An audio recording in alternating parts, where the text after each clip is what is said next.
Tory immediately became animated and pushed the gate open. The gate creaked open, creaking as it cracked with time. The women entered the courtyard. The place was a mess, with weeds almost up to their waists. The windows were dirty, you couldn't see anything. It was obvious that the house had not been lived in for a long time. "Yeah," said Anne. "It's strange. It doesn't look like anyone's been here. It's such a weedy place, you can't get through it. I doubt we'll find anyone here."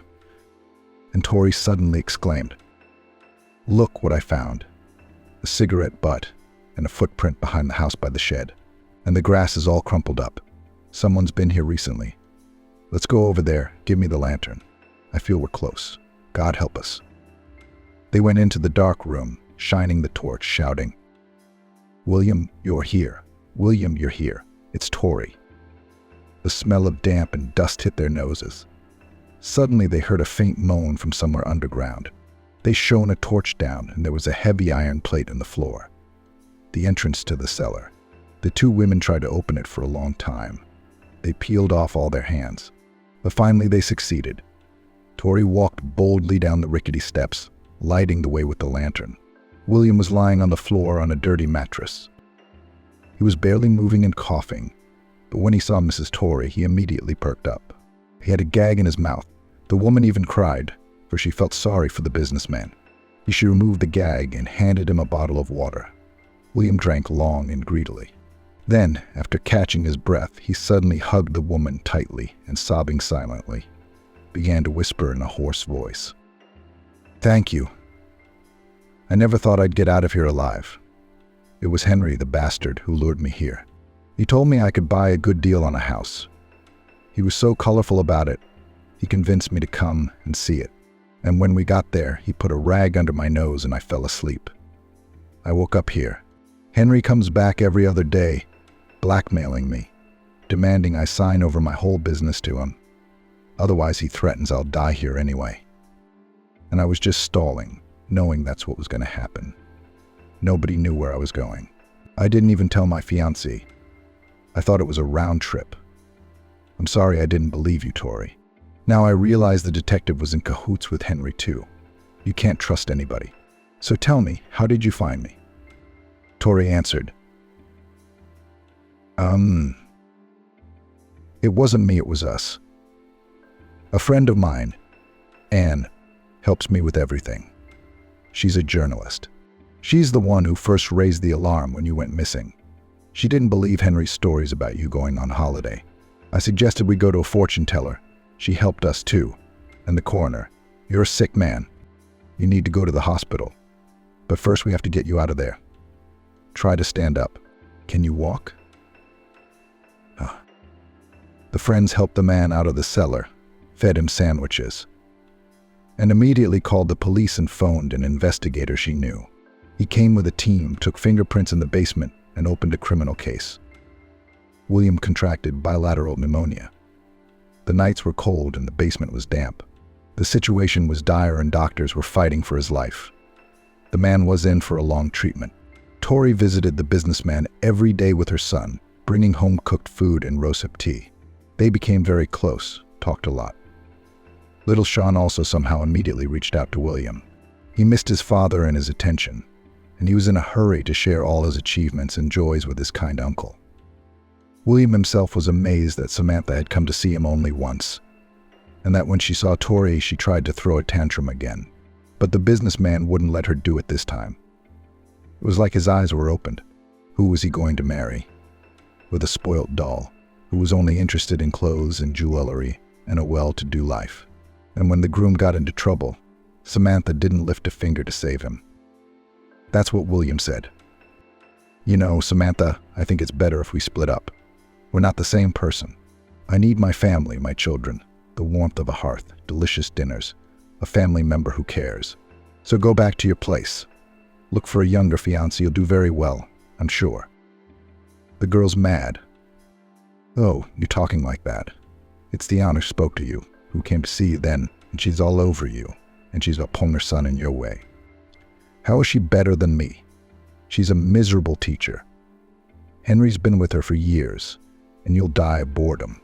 You'll bite your elbows. After William was discharged, he was in for a nasty surprise.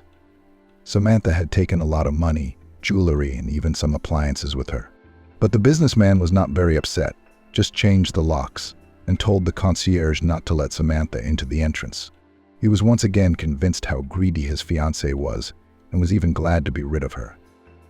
William called a cleaning service and tidied up the flat. Then he took the biggest step of his life. He went to Tory's. Sean opened the door. He was wearing a warm waistcoat and terry socks. "Hi," William got excited and started talking. "Hi, Uncle William. Mom will be here soon. She tried to light the stove, but it wouldn't start. And I'm little. I don't know how to do it either," replied Sean. Mom was crying and said she'd be right back. "It's probably Mrs. Ann calling. We sleep at her place sometimes when her fiancé's away on business." William put the boy on his lap and asked, "Do you know why I came here?" "Sean, you're an adult, aren't you? We can talk like men." The boy nodded his head and listened attentively. The guest continued. I've grown fond of your mom. She is very kind and saved my life. I love you too. I have no children of my own and I miss you very much alone. I'd like you to be like a son to me. You know, you'd be willing to live with your mom. I'd be very happy about that. I'd take you to school and my mom to work. I'd take care of you. It's important to us what you think. If you don't like me, or you don't like me, just say so. I'll understand and I won't insist. Sean got so excited, snuggled up to the man and started chatting nonstop. "Yay, I really want to. You're good, and Mom loves you too. I know she used to cry when Daddy kicked us out. She was sad all the time. But now that you've come to visit, she laughs and doesn't cry. I'm going to go pack." Tory actually went to the owner's house to ask for help with the matches, but they weren't home. The woman walked back, almost crying again. How sick she was of it all. How hard it was on her soul. She felt sorry for her son. It took an hour to get to work with 2 transfers. She entered the house and was stunned. William was standing in the corridor, holding Sean's hand. He was holding a backpack and his big favorite bear. Tory's traveling bag and 2 suitcases stood side by side. The man took her hand and said firmly, "I've come for you. Ask my son for your hand in marriage. He doesn't mind. Let's go to my place. Right now, without a second thought. I broke up with Samantha, and I realized that you and Sean are the only people I want to spend the rest of my life with. No more wandering and suffering. You deserve better. Don't you even know your own worth? I think I've got everything. No objections. I promise I'll never betray you. I won't hurt you or my son. You believe me?" Tory looked into his eyes and answered, "I believe you," and followed him into a happy new life. There was a trial. Henry went to jail. His young mistress disappeared immediately. She didn't want that kind of trouble. To her, Henry was just a rich sponsor who provided for her. Competitors couldn't take away William's business. No matter how hard they tried, the director raised his entire staff and without regret parted with everyone who was involved in one way or another in the scam. Things were getting better. Smith managed to escape punishment because he did not do anything with his own hands, but still laid low and moved to the capital. The detective, who made a deal with his conscience, was deprived of his license, and the road in this profession was forever closed to him. So the only thing William had asked the investigator for was a chance to talk to Henry, and he had allowed him. William looked at the scoundrel and asked, "When did you become such a despicable man? Henry, why do you do this to me? I've been helping you since you were a boy, and I thought of you as a brother. If it wasn't for me, you'd be drinking with your alcoholic parents, and you repaid my kindness by starving me to death in the cellar. Have you no shame?" Henry, without restraint of emotion, replied, "Because I've hated you ever since I was a child. I've always been jealous. When I visit you, the house is full of people. My father and mother get along, love you, buy you everything, and then I'll come to my place. The flat's a nightmare. My mother's face is broken, her teeth are missing, and my stepdad's got his hands full, and I'm so offended. Why do you get everything and I get nothing? You were kind enough to hire me. How am I worse than you? Only because I was born in the wrong family. and my parents left me nothing but a run-down one-bedroom. And when you found Samantha, it was a real eye-opener. She's a pretty face, and my Tory is a dull, boring teacher. Why is that? I didn't want to be your errand boy anymore. I deserved to be principal. William was horrified. It turned out that all these years he hadn't known Brown at all. The traitor Judas had been around, and he'd never noticed, trusted him with all his secrets. So the businessman responded sharply. What kind of a fool are you, Henry? You chased after my successful life, trying to take it away, and ignored your own. Now your dull Tory is my wife, you hear me, my wife. And I love her very much. You don't even realize what a woman you failed to appreciate. Betrayed and lost a faithful, kind, intelligent woman. You betrayed your son. Such a wonderful little boy. Now I'm going to replace his father. I'm going to love him. Sean's a great kid. We hit it off right away. What are you doing with yourself? Where's your Angelina? Same place as my ex-wife. Looking for a new wallet. There's plenty of those. But they're all the same. You had it all, Henry, a family, a good job, a friend. But you ruined it all. Your envy destroyed your soul. Goodbye, Henry. For me, my childhood friend is now dead. There's no more Henry. There's a moral freak I don't want to know. In prison, Henry became sullen and angry. He hated William and himself even more at the thought of his own son, Sean, calling William daddy. It made his blood run cold. How had he been wrong? He'd fallen in love with Angelina like a boy, betrayed his family, kicked out his wife and child, and she left him without a second thought. How could she do that to him?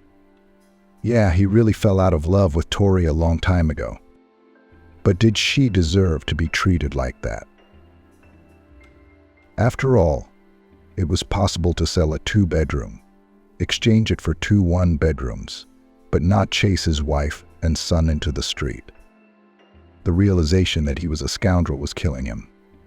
So Henry took his anger out on others, got into fights. In one such altercation, one of the convicts stabbed him in the back with a shiv. That was the end of Brown's life. He had lived it so foolishly, so mediocrely, leaving behind only one bright trace, his son Sean. But Tory's life began to change. It seemed to her now as if she'd never lived it all before. All the time she had to smooth the edges and adjust to the character of her husband or, on the contrary, to prove her right. With William it was different. He solved all the problems by default, did not say words of love, but at the same time reverently cared. And that was so much more valuable. Sean considered William a father and called him Dad. He looked up to him for everything. His own father Henry, the boy rarely remembered. Apparently the traumatic memory of his father chasing him and his mother out of the house had pushed out of his memory all the good things that had happened to him before. He was also very grateful to William for giving him and his mom a normal life. He knew that if there was any trouble or problem, his father would always come to his aid and support him. Tory, for a long time, did not dare to have a second child, although she saw how William wants it. And only when her son turned 10, the woman decided to give her husband a birthday present. She gave him a 2-stripe test. William did not shout with joy. On the contrary, he hugged his wife tightly and said quietly, "Thank you, darling. I have waited so many years for this gift. Don't be afraid of anything. I will not love Sean less. He has long been my family. It's just that our family will be bigger and happier. It's a good thing fate brought us together. I love you, Tory. I don't say it often enough." The woman clung to her husband trustingly and replied, "I feel your love every day without words, and I believe you." It was an ordinary family evening in the Browns' flat. Mrs. Tory was studying with her first-grade son, patiently explaining to him on sticks how much is 3 plus 2. The little boy wanted to play. He pressed his pity and tried to persuade his mum. "Mum, it'll be 5, I know. Why should I learn lessons if you're my teacher? You can give me good marks anyway. But give Bob Coleman an F cause he's a naughty boy, and he doesn't listen." "It's weird," reasoned the boy. Tory laughed and replied, "Well, you understand, Sean. At home I'm the mum, and you're the son. At school, I'm the teacher and you're the student. And that's why you're the one who's asked to do more. But what good will it do if you're my underachiever? So don't be sneaky. Let's do the next example. Only 3 more to go, that's all. When do you go watch cartoons and I still have to check your notebooks? So the husband was watching the news about politics, but with one ear he heard everything and started grumbling. Tory, why are you so persistent? Leave the kid alone. Let him go for a walk. It's warm outside and you're pestering him with your maths. And relax yourself. Shall we have some wine? I'm so tired. I've got a lot of calls at work, a lot of things to do. I want to relax. And you've brought your notebooks home with you. Why would you work so hard for a penny? He went on. Tory even took a little offense. She quickly finished studying with her son. When he ran out into the street, she reprimanded her husband. Henry, I hate to see you talk so disparagingly about my work in front of the child. Teaching is an honorable job. We have to instill in them a love of knowledge and teach them everything. It's not easy, by the way. Each person has his or her own vocation. For example, you have a commercial streak, and I am a teacher. Or were you visiting your mom again? What did you become, Wilson? What's wine on a weekday? I've got to get up early tomorrow. I've got a lot of chores to do around the house. So go to our friend's house on Saturday and relax, she added. Henry blurted out. You're so right, aren't you? I am. You've got everything laid out, everything planned out.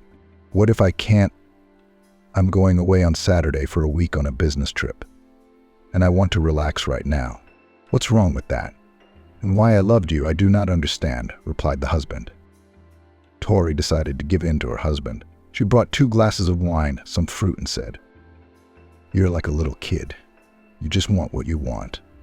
I guess that's why we've been together so long. Opposites attract. Okay, let's have a drink, but then you're going to help me out a little. What's the business trip? Tell me. The couple had a nice chat, watched a comedy program. Then they got their son ready for school. After the wine, Tory was feeling tender, romantic. She went to the shower before him and came out in a beautiful new negligee. She twirled round and asked him playfully, How do you like it, darling? I liked it so much in the shop. I thought I'd make you happy. Tory expected that her husband hugged her, kissed her, and they have a close relationship again. But her husband's reaction killed her. He gave her a glimpse and replied mundanely, It's nothing. It suits you so well. You go to bed, I'll still play on the computer. You told me yourself, I have to get up early tomorrow. Tears came to the woman's eyes. She wandered into the bedroom, fell on the bed and sobbed. Her next attempt to get closer to her husband had failed. Lately, the relationship between the couple had become alienated and cold. Gone was the warmth and tenderness that had been there before. But the most disturbing thing is that Tory has repeatedly noticed the faint odor of another woman's sweet perfume from her husband's shirts. And he himself had changed so much that he often teased her and mocked her a little. But before, everything was different. The husband was so happy when Sean was born, loved him and spoiled him. He devoted all his free time to Tory and his son. Their family was considered perfect by everyone who knew them. At work, his husband was doing well. After graduating from university, his friend took Henry to a small company. They made sandwich panels and siding for construction. It was a lucrative business in demand. Henry was the owner's right-hand man, got a decent salary. He had enough to live on. But lately, the husband had become more and more gloomy. He complained more and more often that things were going badly, and he brought less and less money into the house. Tory understood everything. She did not nag Henry. She tolerated and supported him. But with her inner female instinct, she realized that her husband had another woman. But she could not prove it. Her husband's indifference to her as a woman hurt her so much. Henry's indifference to her as a woman had hurt her so much, and his son had become careless, believing that he was old enough to become independent. But in reality, Sean was just a little 6-year-old kid. He still wanted to take his daddy in his arms, to feel his caress, to be spoiled, and sometimes to be capricious. Without waiting for her husband, Tory fell asleep crying into her pillow.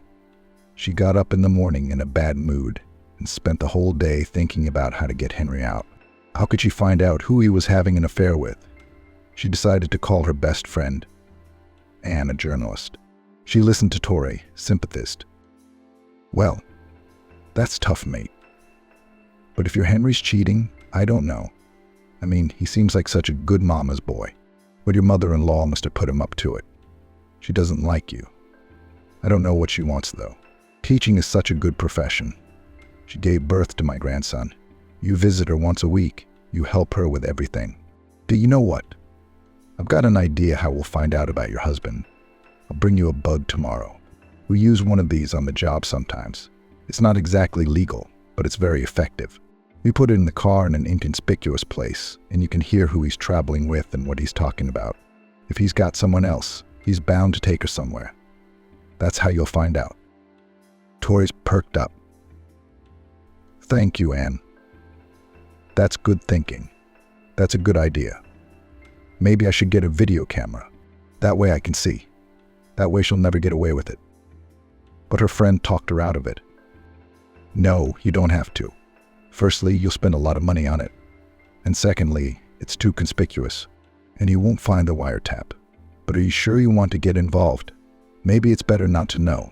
It's not like he's getting a divorce. He loves his son. They're all like that. What can you do? But Tori was on fire. There was no stopping her. No, I can't go on living like this. We're like strangers now. We have to find out what's going on with Henry. To better the bitter truth than the sweet lie. A couple of days later, Tori discreetly bugged the car, took her husband on a business trip, and started listening to the tapes. At first there was nothing interesting, but soon she heard the slam of a door closing and Tori flinched. Would he really expose himself? But the voice turned out to be a male bass voice.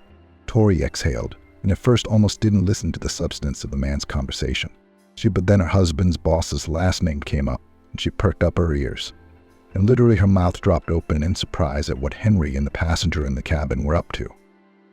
He insisted. I've got it all figured out. We're going to squeeze your boss in a number of ways. First, we need to lure the top partners into my company. You help me with that, Henry. To start making deals with them, but promise them real discounts left and right. When they realize they've been scammed, that's when I'll offer them real prices and lure them back to me. Your director William is a simpleton. It takes a simpleton to notice. He trusts you like he trusts himself, so it'll work. In the meantime, I'll have your company audited. We can reorganize some kind of accident at the construction site. Let them drag him through the courts. I'll try to take over the deal or subcontract it. That's how we eliminate the competition. And then we'll get to the assets. What's the matter with you? Or have you changed your mind about drowning your mate? You don't have the guts. Just say so. But Henry's got a lot of guts. I ain't cold feet. I'm just trying to figure out if it's worth it. I've got a steady job now, good pay. Why would I risk it? Obviously, I'd like to be in William's shoes. I was jealous of him my whole childhood. He got everything on a platter, well-to-do parents, prestigious education, and a company inherited from his father. But I'm making my own way and want to get a decent place in the sun. The passenger replied resolutely. You won't regret it. Don't worry about your firm. I'll make you a director, just like you wanted. And this, Henry, is a whole other level. Not you, but you'll have everyone at your beck and call, and I won't hurt your salary. You'll be able to take your family to foreign resorts, buy a car, you'll find a place to spend it. Henry got excited and decided to get mean. You're right. No risk, no champagne. It's a deal. I'm in. We'll proceed as planned. I've always wanted to see William leave his office for good. Tori was horrified. How could her Henry do such a despicable thing? She knew his boss in passing, of course. And yet he had always been kind to her husband. A man of integrity. When Henry broke his leg unexpectedly last year, he had emergency surgery. His boss paid for it without a word and helped him buy a flat. He found a great deal, and he lent him the missing money without interest. Why? Why does the husband want to set William up and ruin him? How could anyone do such a despicable thing? All night Tori tossed and turned, could not sleep, all digested in her head the information received. The next day she met her friend Anne at a cafe. She told her everything to the best of her knowledge. Anne just shrugged her shoulders. I don't understand. Why are you so worried? No mistress on the horizon, so be happy. That's the most important thing.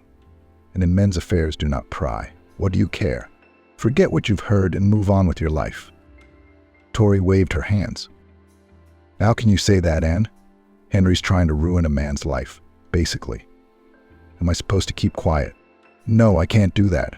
I'm going to go to my husband's work and tell the director. That way, my conscience will be clear. I can't let an innocent person get hurt. Understand that?" Anne sighed heavily. "Well, you've been like that since high school. Truth teller. Well, what are you going to complain about your husband? That's nonsense. Take care of your son, work, and stay out of all this. I'm asking you or you'll get into trouble. Why would you do that? Henry's no fool himself. He knows what he's doing. The man can handle this without you. Tell me, did Sean like the roller skates I gave him? Did he learn to skate?" The women changed the subject, chatted some more, and parted ways. But Tory didn't listen to her friend and went to see her husband at work. While he was away on business, she wouldn't have another opportunity. She barely made her way into William's office and began to explain why she had come. "Hello, Mr. William. I'm Mrs. Tory. I'm Henry Brown's wife.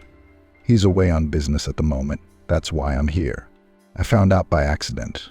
My husband and some man are conspiring to ruin you and will do anything to make your company bankrupt.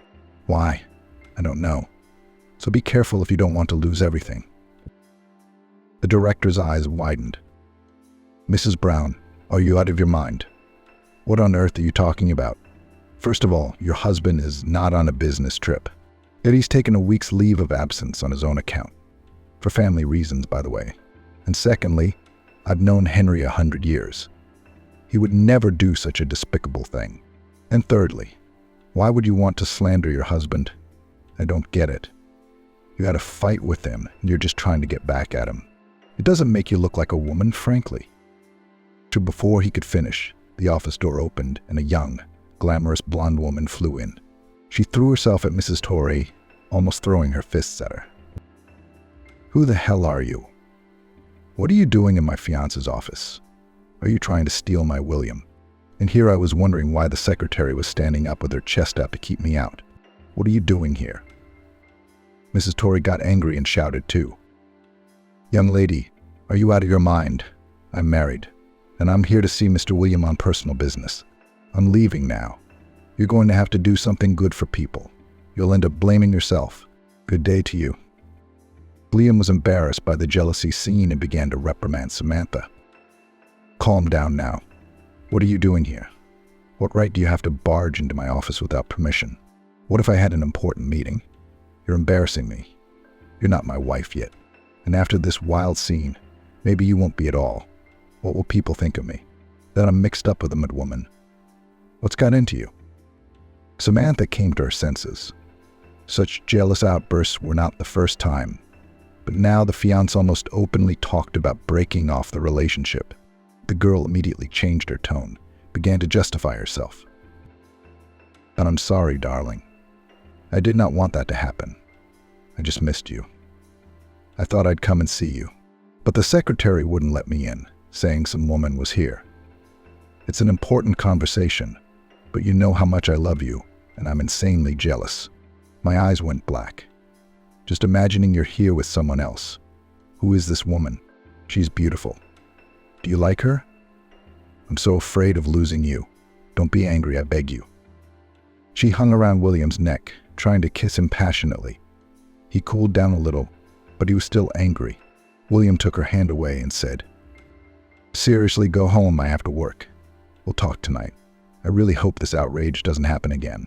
But otherwise, I'm serious, we'll break up." After the bride left, William was distracted by business. And yet this woman, Mrs. Tory, was still on his mind. Maybe she was telling the truth. There's no such thing as a wife telling lies about her husband. Why would she do that? Could Henry be dirty? After all these years of friendship, would he do such a thing? It seemed unbelievable to William, who had done so much for his friend. Once in his childhood, William had befriended a little brawler and a bully.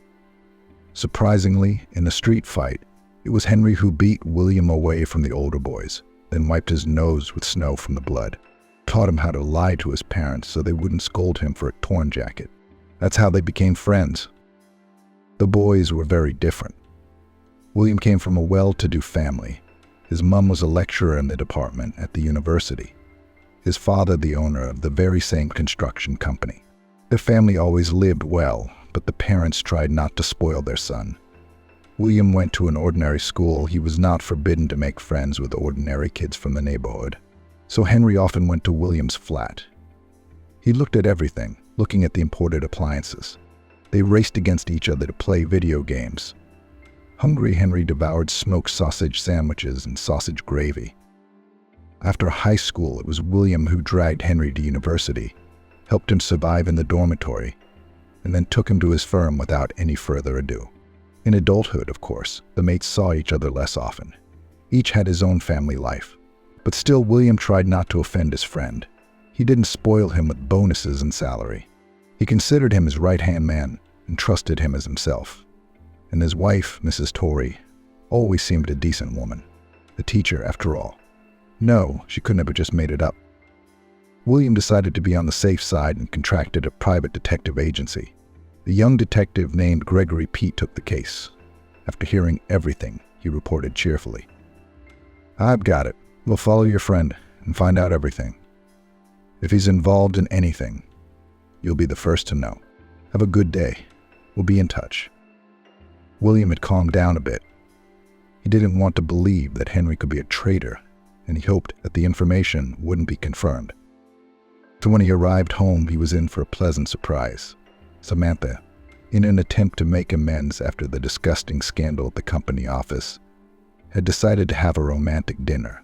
The table was bursting with delicacies. Candles were burning, wine was playing in glasses. Light, pleasant music was playing.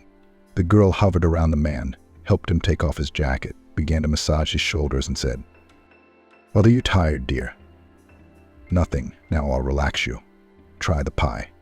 I made it especially for you. I think it's delicious." William ate a hearty meal. The alcohol really relaxed him. He forgave Samantha. Despite her unpredictable nature, he loved her.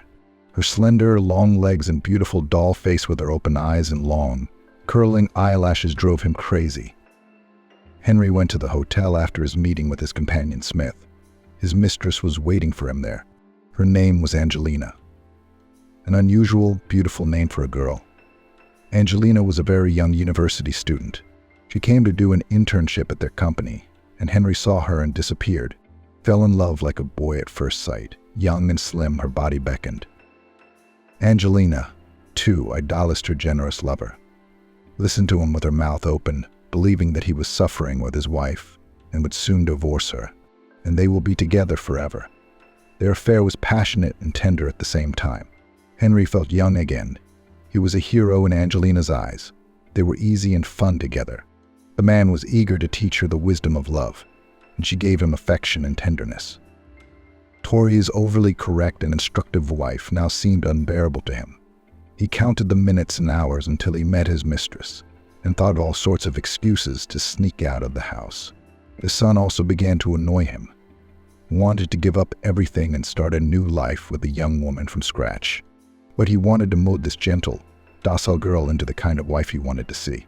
Not the stubborn, truth-seeking wife who was so boring, but Henry did not dare to throw her and her son out of the flat, especially since he himself had been unfaithful to her. So he began to nag, looking for a reason to scandalize her in order to file for divorce. Their next date with Angelina had been wonderful. They almost 24 hours did not get out of bed, drank champagne, ate ripe raspberries and chocolate, and enjoyed each other. The mistress was in a hurry. "Henry, when are you going to divorce your old rum?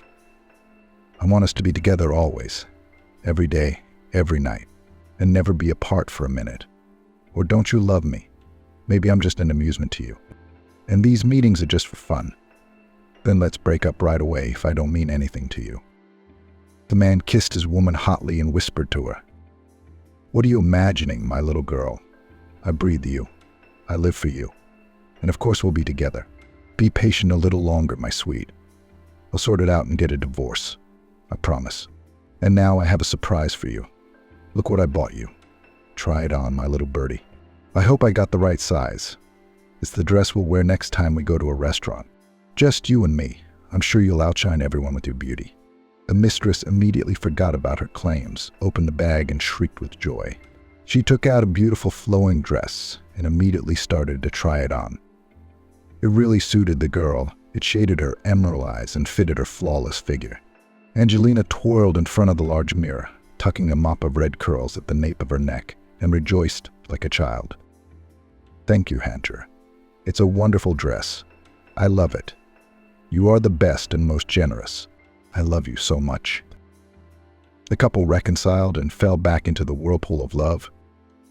Henry didn't want to go home. His legs just wouldn't go. Everything was the same there. His son was in a tizzy, demanding attention. Henry answered him absent-mindedly, picking at his dinner with his fork and talking to Tory about something. He looked at this once dearly loved woman and didn't know what he saw in her. The profile, the Greek nose with a hunchback, and her perpetual dull bob hairdo. At least she'd changed it once over the years. She was bothering him with her unnecessary care, and he could hardly restrain himself from sassing her and realized that he couldn't go on like this. And Tory herself, apparently tired of beating her head against the wall, and was cold and detached in bed. It was obvious that their relationship had broken down, and it would not be possible to glue the family cup. In the evening, while Tory walked with her son on the playground, Brown decided to listen to music. He missed his mistress and searched for their favorite song. Then he came across an unfamiliar disc on a shelf, turned it on and listened to the same recording from the car. It made his hair stand on end. So Tory was following him. She planted a bug in his car. She's a bitch, and she's just pretending to be. And I feel sorry for her. I'm afraid to admit I cheated on her. And wait a minute, chicken. You'll come home and you'll be out of here forever. My patience is at an end.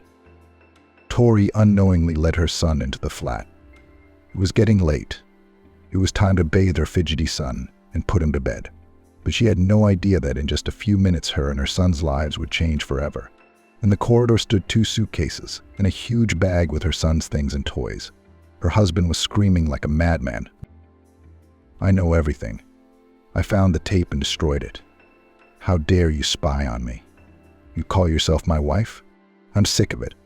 I haven't loved you for a long time, so we're getting a divorce. Leave immediately. The flat's in my name and take Sean. He doesn't look much like me. Maybe you got him pregnant." Tory wasn't going to grovel, but she resented the injustice, and she wasn't going to back down. "You bastard, we bought the flat together. Both my son and I are registered here. You have no right to kick us out like this. I wish you'd cut your tongue out. Father, take pity on the child. Sean is your son, and you know it. Yes, I've been watching you, and I'm shocked that my husband is such a scoundrel. How can you set up your childhood friend, you tell me? Sean and I are not going anywhere. But do you understand? Are we going to split the flat in court? You got the wrong girl. Step back. Let us go." But Henry was out of control. He became furious and quickly started pushing his wife, grabbing her coat collar, calling her dirty words. Little Sean got scared and started crying. "Mummy, let's go away. I'm afraid of Daddy. He's bad. I'm scared, Mummy. Let's get out of here." Tory seemed to come to her senses. She and her husband had forgotten all about their son in the heat of the fight. The woman wiped her tears and picked up her bags. She gave one last shout. "I'll leave for my son's sake. I don't want to scare him anymore.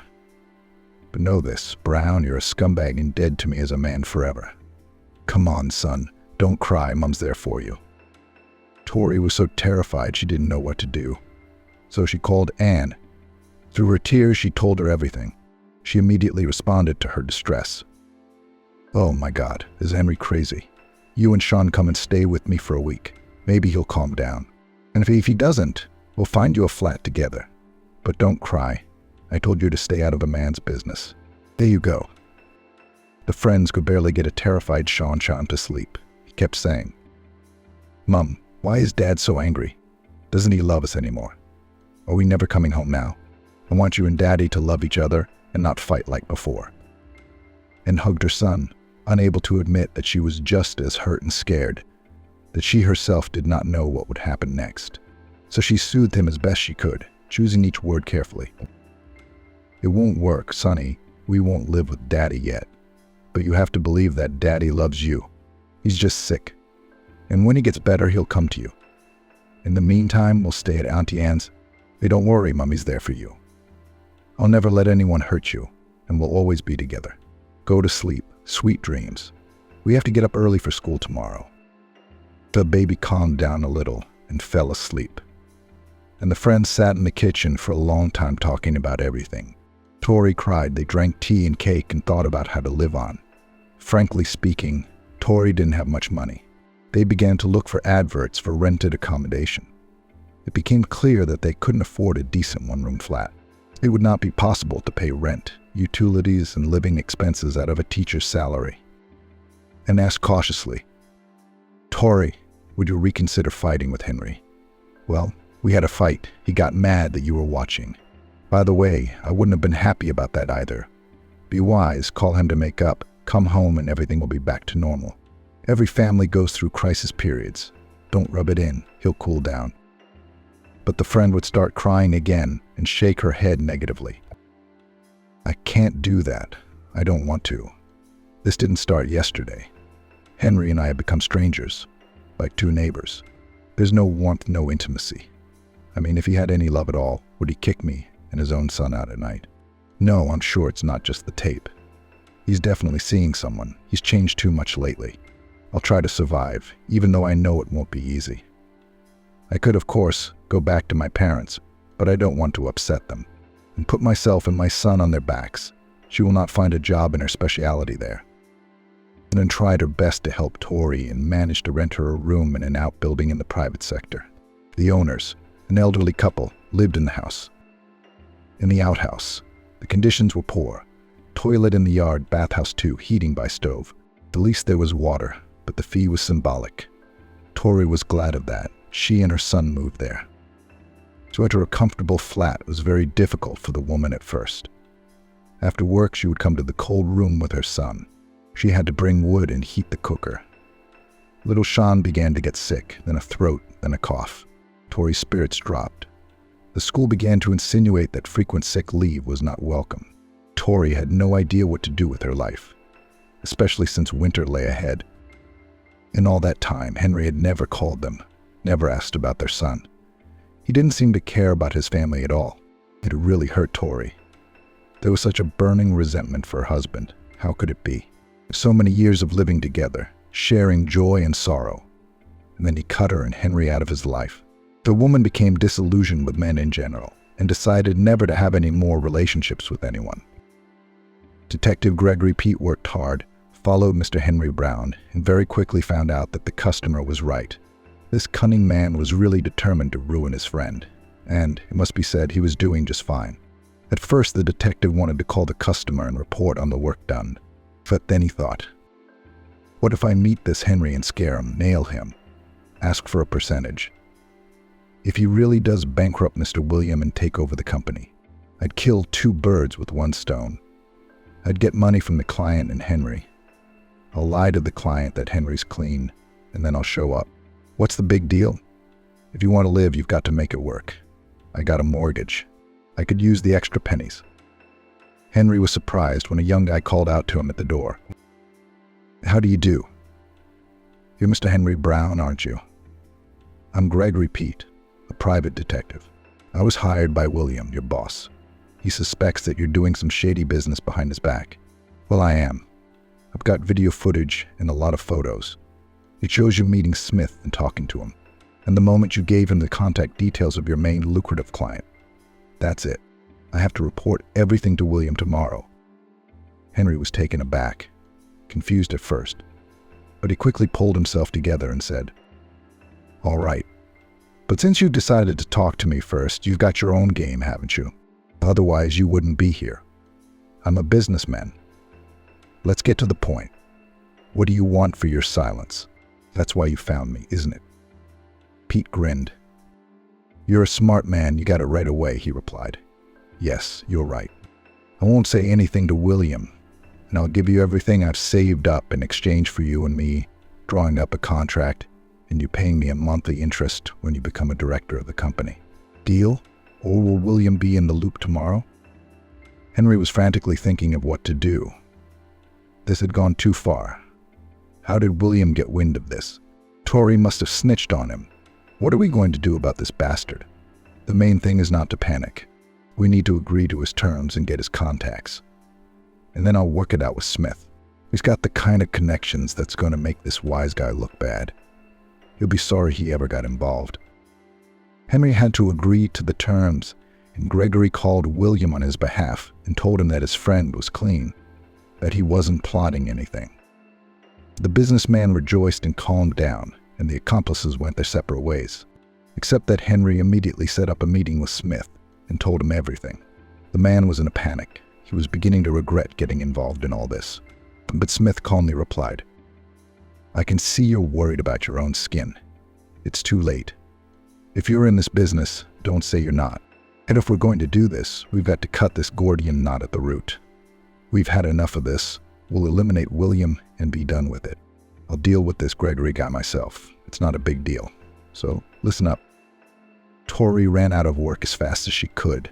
Sean was sick again. He was homesick. She couldn't take any more sick days. The woman could barely scrape together enough to eat. She also had to buy her son's medicine and warm winter boots. The old ones were too small, but her purse was empty, and she was still half a month away from her salary. Tori wanted to cry from despair. She was running across the road and suddenly noticed a small kitten jumping out onto the carriageway and an expensive sub coming straight at it. So the woman instinctively rushed under the wheels and managed to grab the baby. And the car braked sharply with a squeal. The driver jumped out and started cursing. "Have you had enough of life? You're crazy. And if I hadn't reacted in time, I would have been locked up." He approached the woman who was rising from the ground, took a closer look, and gasped. He recognized Tori. She was crying and babbling. "I'm sorry, don't scream. There's a kitten. It would have died. I felt so sorry for him, so I went to save it. I'm so unlucky I've torn the last of my tights and dirtied my coat. God, I'm so tired of everything. How I want to end it all." The woman sat down on the dirty curb, hugged the kitten like a small child, and wept bitterly, not noticing anyone or anything. William, it was he who was driving, changed from anger to mercy.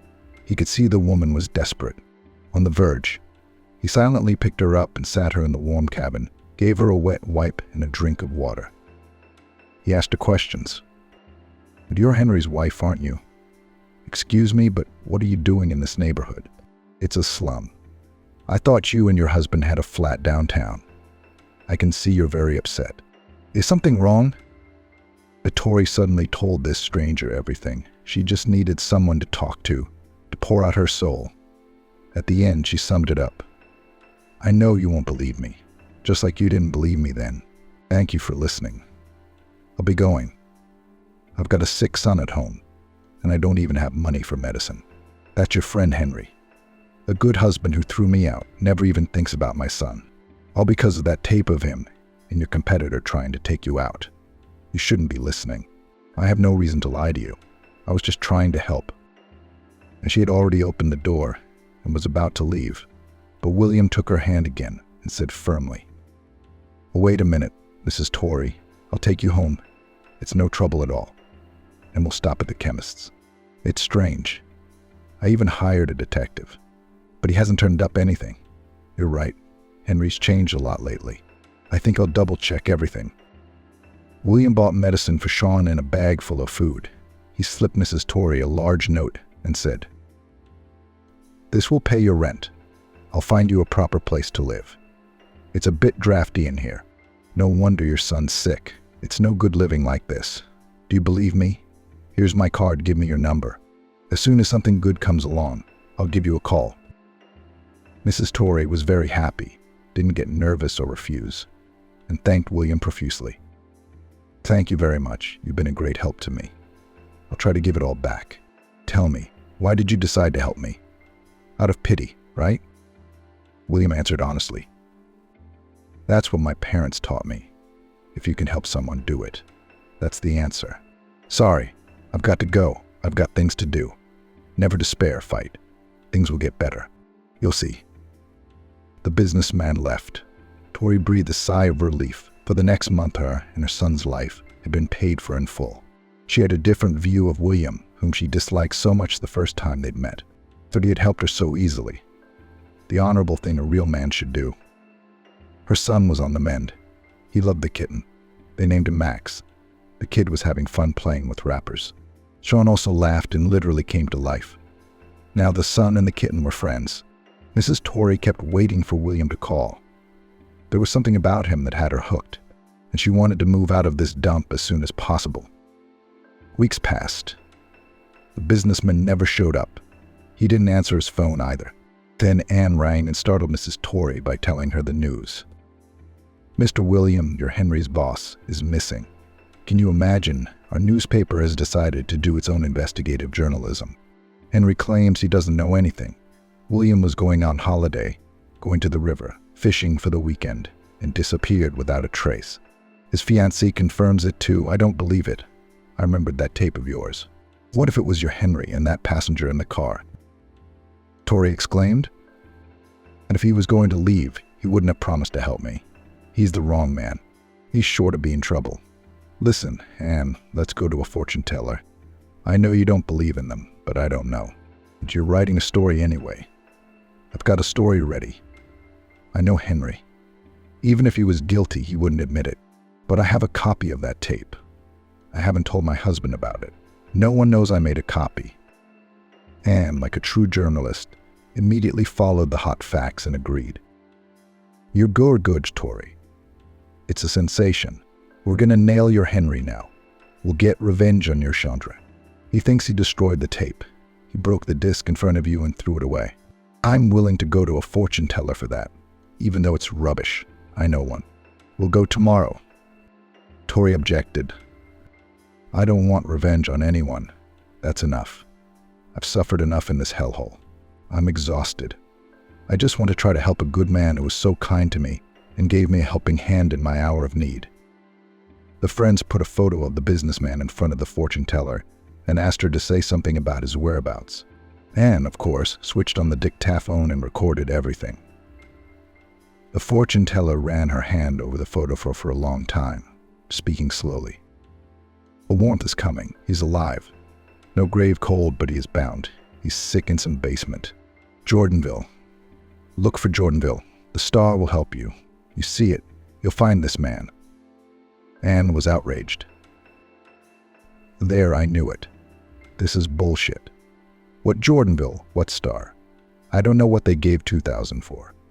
They're all liars. You realize that now, don't you? Let's get the police to run his phone. We can track his location. Of course, they haven't opened a case yet. It's been 3 days. But I've got contacts everywhere. Let's go. An investigator I know helped me trace the businessman's phone number and gave me this. The phone number of your friend is in the countryside. Your friend's phone is in the village of Jordanville. I looked up the coordinates on the map. That's all I can tell you.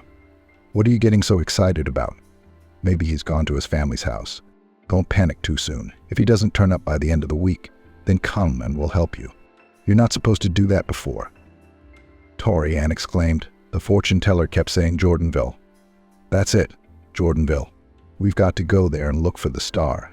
I sense William's in trouble. We have to help him. Except there's no one to leave Sean with. Anne suggested it. I'll ask Mum to stay with him. Don't worry about it. You're right. That fortune teller's not such a liar. I can't imagine what kind of star and where we can find in some village 100 kilometers from the city. But as a journalist, I'm terribly curious. It's decided. We'll go tomorrow morning. The friends had packed thoroughly. They took a torch, matches, thermos with tea and sandwiches. They set off on the motorway early in the morning, even after dark. It was not a long way. The road was bumpy, and we even managed to get stuck in a rut. But by lunchtime we were there. Jordanville, as it turned out, is a small, almost abandoned village. Smoke was billowing from the chimneys. 2 boys cycled through the mud, and it was mostly silent. The friends began to go round the village house by house, and like expert detectives, asked the inhabitants if they had seen any strangers in the village recently, and if there was a star on any of the houses. The elderly grandparents were glad to see the visitors and served the girls tea and cakes, but they never said anything useful. Tory was already despairing. It was a waste of traveling so far. We had already gone round all the streets. No, they didn't see it anywhere, and there was no star. Had the fortune teller deceived them? That's a shame. and also turn up her nose. The sensation was fading. She's wasted a day and the chief will scold her. That's unlucky. And then the friends came to an abandoned house on the outskirts of the city, almost near the forest, and even shrieked. On the dilapidated fence there was a star barely visible from time. It was the kind of star that had been on the houses where veterans lived during the Soviet era. The mom didn't cry, or become hysterical, or numb, or scold the men, or pity her daughter touchingly. She behaved in her usual manner. Sitting down opposite, she reached across the table and stroked Violet's palm. "Violet, it's for the best that you saw his true face," she said. "They're like that nowadays anyway, dumped sooner or later, even in the hardest moments of life.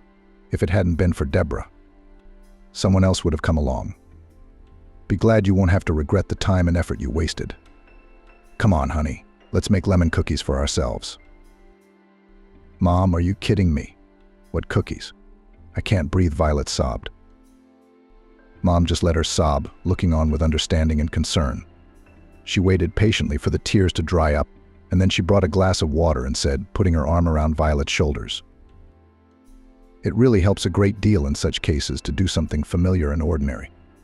Of course, except for unpleasant chores like cleaning and washing dishes, I can't stand both. Although I love cooking and can create a culinary miracle from the simplest and cheapest products. I hate to wash dishes and make clean without any caprice," sincerely informed the mother of her fans. And the frightened lovers of free coziness quickly disappeared. Violet didn't work out like Mom. She didn't know how to stand up for herself, so they took everything away from her. So they took Max. That's what she should do. 6 months ago, Violet had a happy accident. She was in the right place at the right time, and her humble life miraculously changed. She had just graduated from teacher's college and came to work in a kindergarten. Many old acquaintances were surprised by Violet's unfashionable choices. She studied well at school, without any special efforts, and could have chosen a more prestigious and profitable specialty. Only her mother, grandmother, and friend Deborah were not surprised. They knew that Violet loved babies, and babies adored her.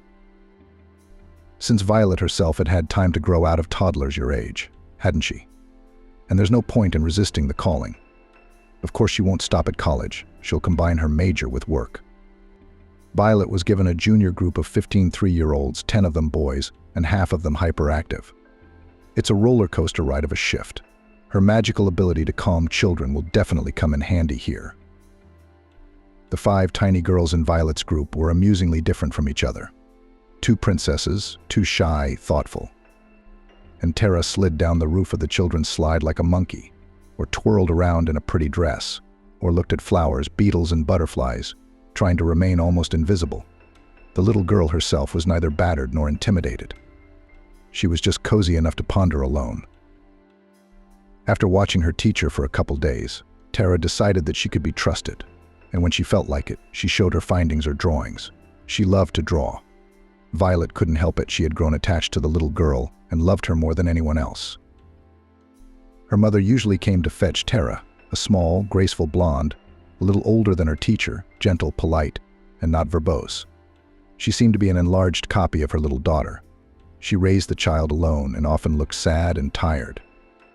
According to the headmistress, they lived in threes: Tara, her mother, and grandmother. But the grandmother had not yet been seen in the kindergarten. They gossiped in the kindergarten that she was against Tara's birth, persuaded her daughter to have an abortion, and now she did not help in raising the little girl on principle. Violet felt even more sympathy for the girl. She herself had grown up without a father, but she had never doubted the love and care of her mother and grandmother during her childhood. Violet could have grown up distrustful, wary. But her mother's easygoing nature got in the way.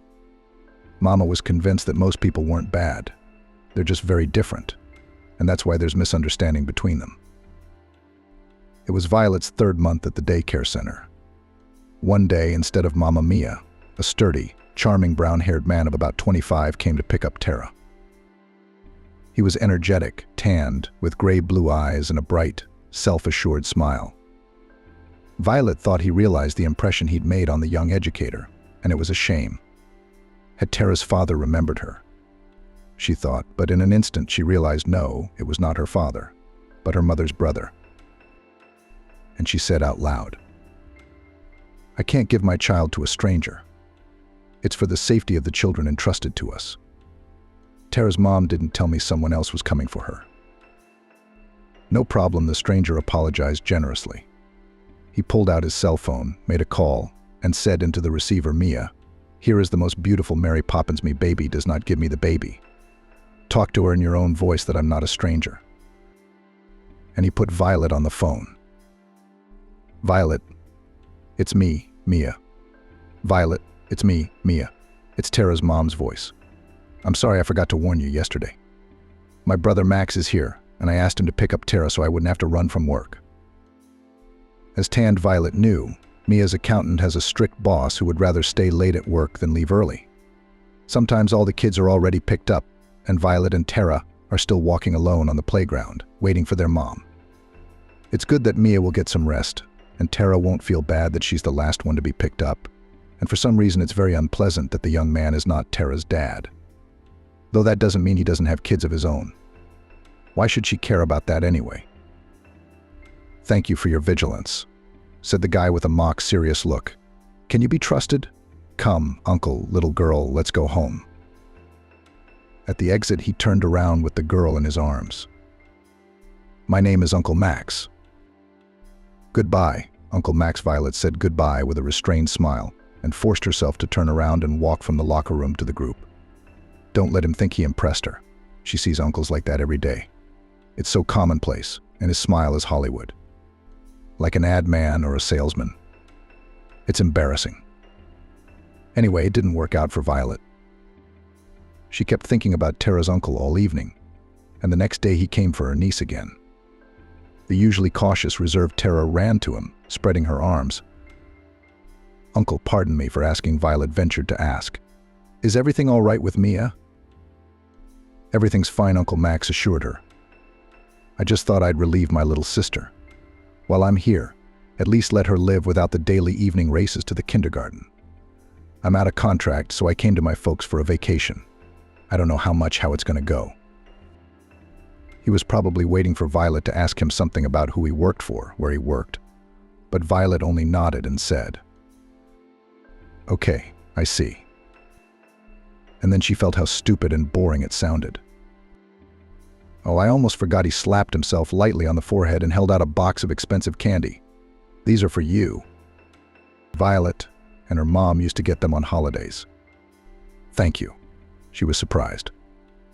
"What are the gifts in honor of?" "In honor of our acquaintance," the boy smiled. The next day he brought 5 large cherry roses. Tara was jumping up and down, happy with her favorite teacher's gift. Violet didn't have time to find the right word. The uncle picked up his niece, promised to come back tomorrow, and walked out the door of the group. Violet, after some thought, took the flowers home and told her mother about her new acquaintance. "Anyway, he's not a cheapskate," Mom laughed lightly, admiring the bouquet. "The flowers are gorgeous. Now, so many men do not give flowers.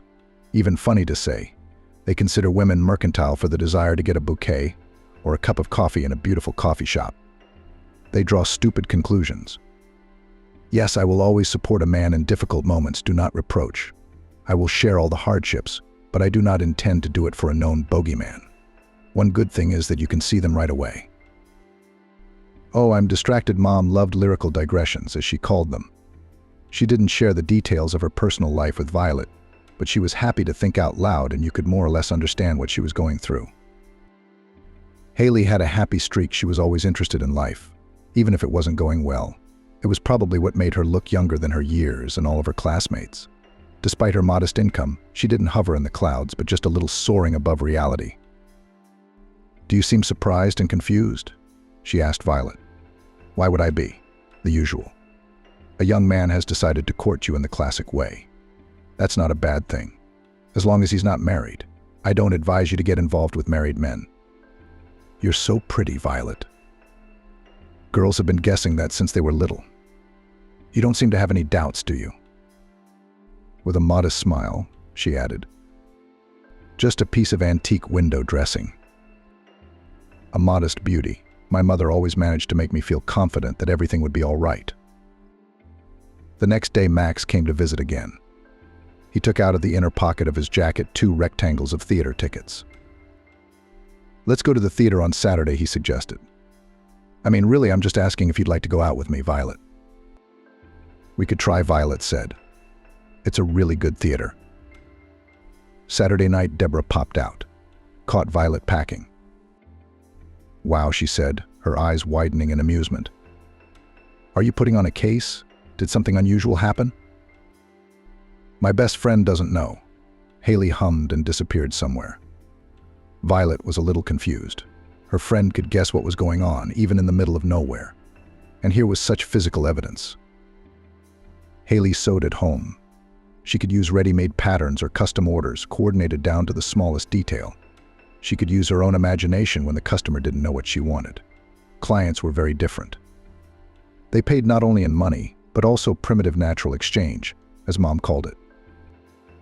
The sewing of a strict business suit was partially paid for by a piece of artificial tie silk from one client. Haley hadn't been warned of this turn of events. She was counting on the full amount in cash. She and Violet were just going through another rough patch. That was Haley's expression, too. That's what she called periods of no money. But Violet's times were the same, and she hoped to get out of them by going to the interview in the suit Haley and Pasha had made and getting her dream job. Will pay, but it'll do. Haley agreed, looking at the narrow piece of smooth, navy-colored fabric. And 2 days later, they sewed Violet an elegant new suit, and her daughter a simple, elegant dress. Coco Chanel had a little black one, Haley announced. And Violet will have a little turquoise one. It suits the brown girl. Mom, but it's a masterpiece. Violet exhaled sincerely, wrapping herself twice in her new clothes in front of the mirror. But now I have to think up where to wear it so as not to offend him. Oh, if there was a dress, there would be occasions, Haley assured her. Deborah had tried to borrow a dress once. She'd counted on it, but it was tailored to Violet's exact measurements. I'll be sure to sew something to fit your tantalizing thighs, Haley comforted Violet, and the dress waited in her closet. Deborah looked at Violet now and made a quick judgment. Let's just say you haven't had time to tell me what's new, but now you're just not going to get away with it. Nothing much has happened, or you'd be the first to know. Violet assured me, and it was true. Violet and Deborah had been friends since kindergarten, ever since Deborah's parents had come to town and put her in preschool. No one could explain why such different girls had become such good friends. But they had never even quarreled once. Somehow there was no reason. Deborah's self-love, named after her grandmother, suited her rare name Deborah very well. There was something icy about it. If their school had a casting call for the role of the Snow Queen, Deborah would definitely be chosen. And no one could blame her for anything. She wasn't angry with anyone. She didn't fight with anyone. She didn't gossip about anyone. Deborah wasn't perfect. She just had little interest in other people. For a select few, she made an exception, and among them was her childhood friend Violet. Haley was very pleased with their friendship. In her opinion, the compassionate Violet with her gentle charm was a wonderful influence on her daughter. Violet had been told this with a smile by her own mother. That's what she said. I'm quoting you. Almost exactly. But I know you're a good person without her. Deborah wasn't so easy to get away from. I had to tell her about Theron. What an uncle. To think of it, said Deborah. I personally talked you out of working at the kindergarten. And do you remember one of the main arguments? Yes, I do, laughed Violet, pulling her blue suede shoes out of the box. It's boring because you don't meet anyone. It's all moms and grandmas. I'm going to admit I'm wrong, Deborah said. You introduced me to him. You know I'm realistic, and I'll tell you what your Uncle Theron's breathing. He's not mine at all, Violet said. We're not rushing things yet. We've only just met, and we're just going to the theater. Maybe the man left his hometown a long time ago and has no friends left here, no one to go out with. And I thought you'd be interested in my opinion, Deborah said. If I had someone, I'd introduce you right away. And by the way, he could take his sister to the theater. And he's taking you. By the way, what does he do? A petroleum engineer. He used to work in the north, on shifts. Now he doesn't want to work anymore.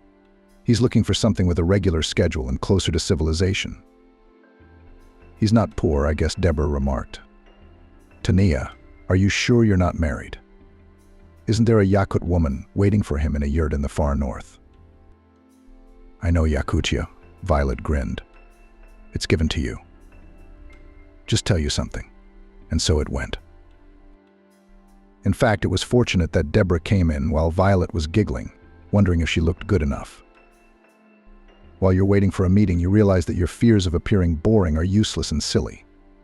And still you think about it like ants running around. When Max called, Violet was long gone.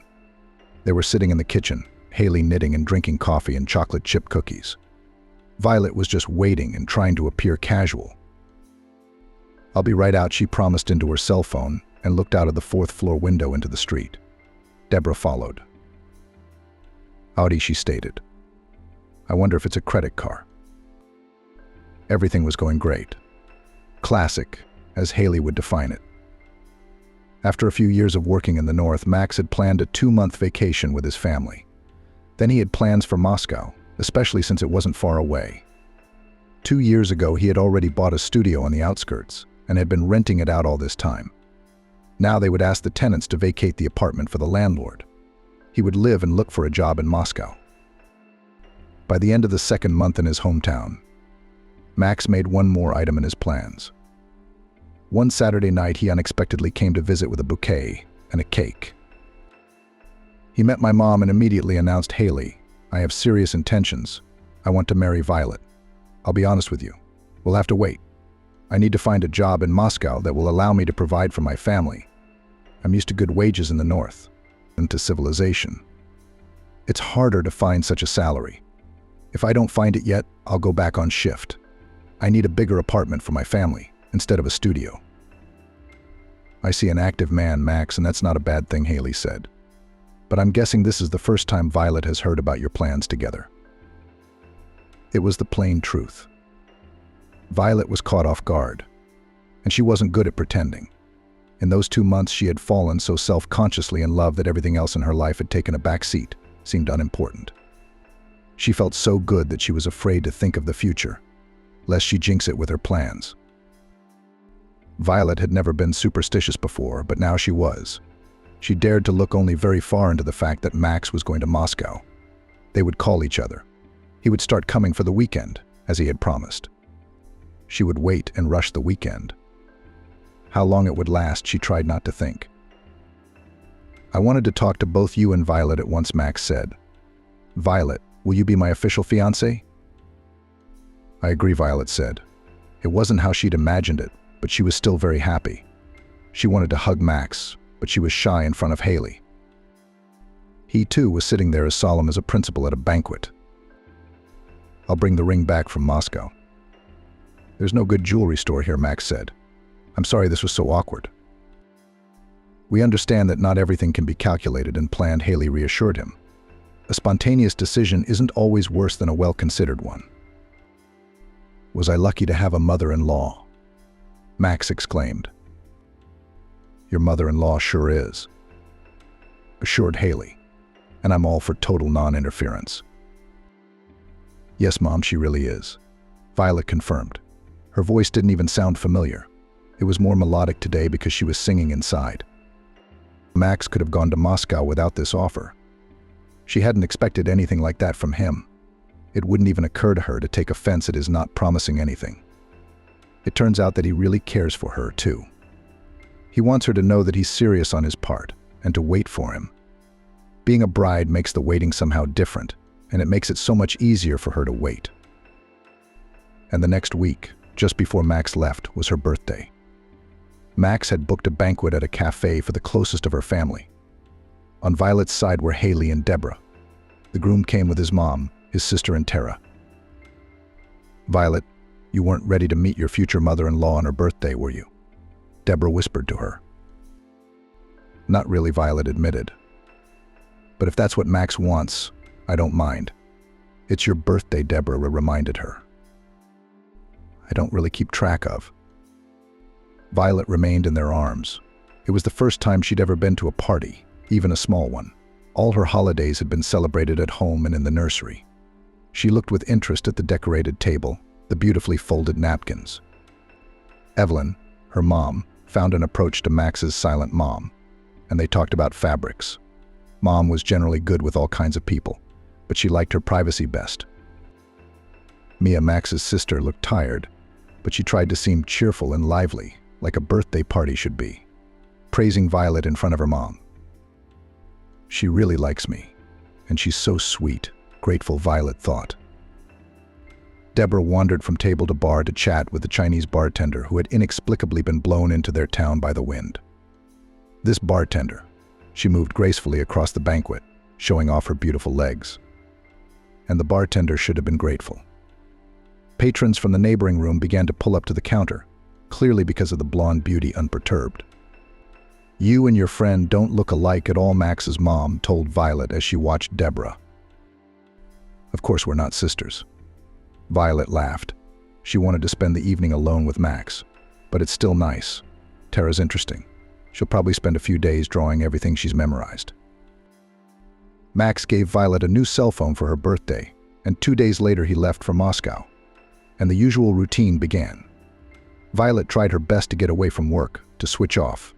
She even tried once again to learn from her mother the wisdom of cutting and sewing. "Are you missing me that much?" Haley asked understandingly. "Yeah," Violet said. "I didn't expect it. I thought those feelings were invented for novels to make them more interesting for women to read. I was sure I'd live in peace." "Wow, I'm sure she wasn't with your genes," smiled Haley. "In consolation, I had strong feelings and I don't regret it at all. I'm glad I did." Max came every week at first, then every other weekend. Violet understood that it was hard to spend 12 hours on the road after a work week and then drive back a day later. Sometimes you just need to sleep at home without anyone interfering.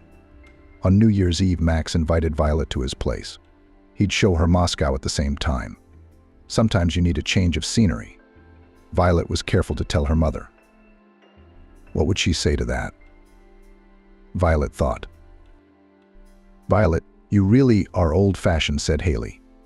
"Do you think I'm going to talk you out of it?" "No, of course not. We're not in Victorian England, and you're not a schoolgirl. You're an independent adult. It's bound to happen at some point. I'm happy for you that it's not too soon and it's not the wrong way around. And love is important. Trust me on this." Violet believed her mom. She was sure, without proof, that her mother understood love. "Who are you going to spend New Year's Eve with?" "Yeah, are you going to Grandma Jordan's?"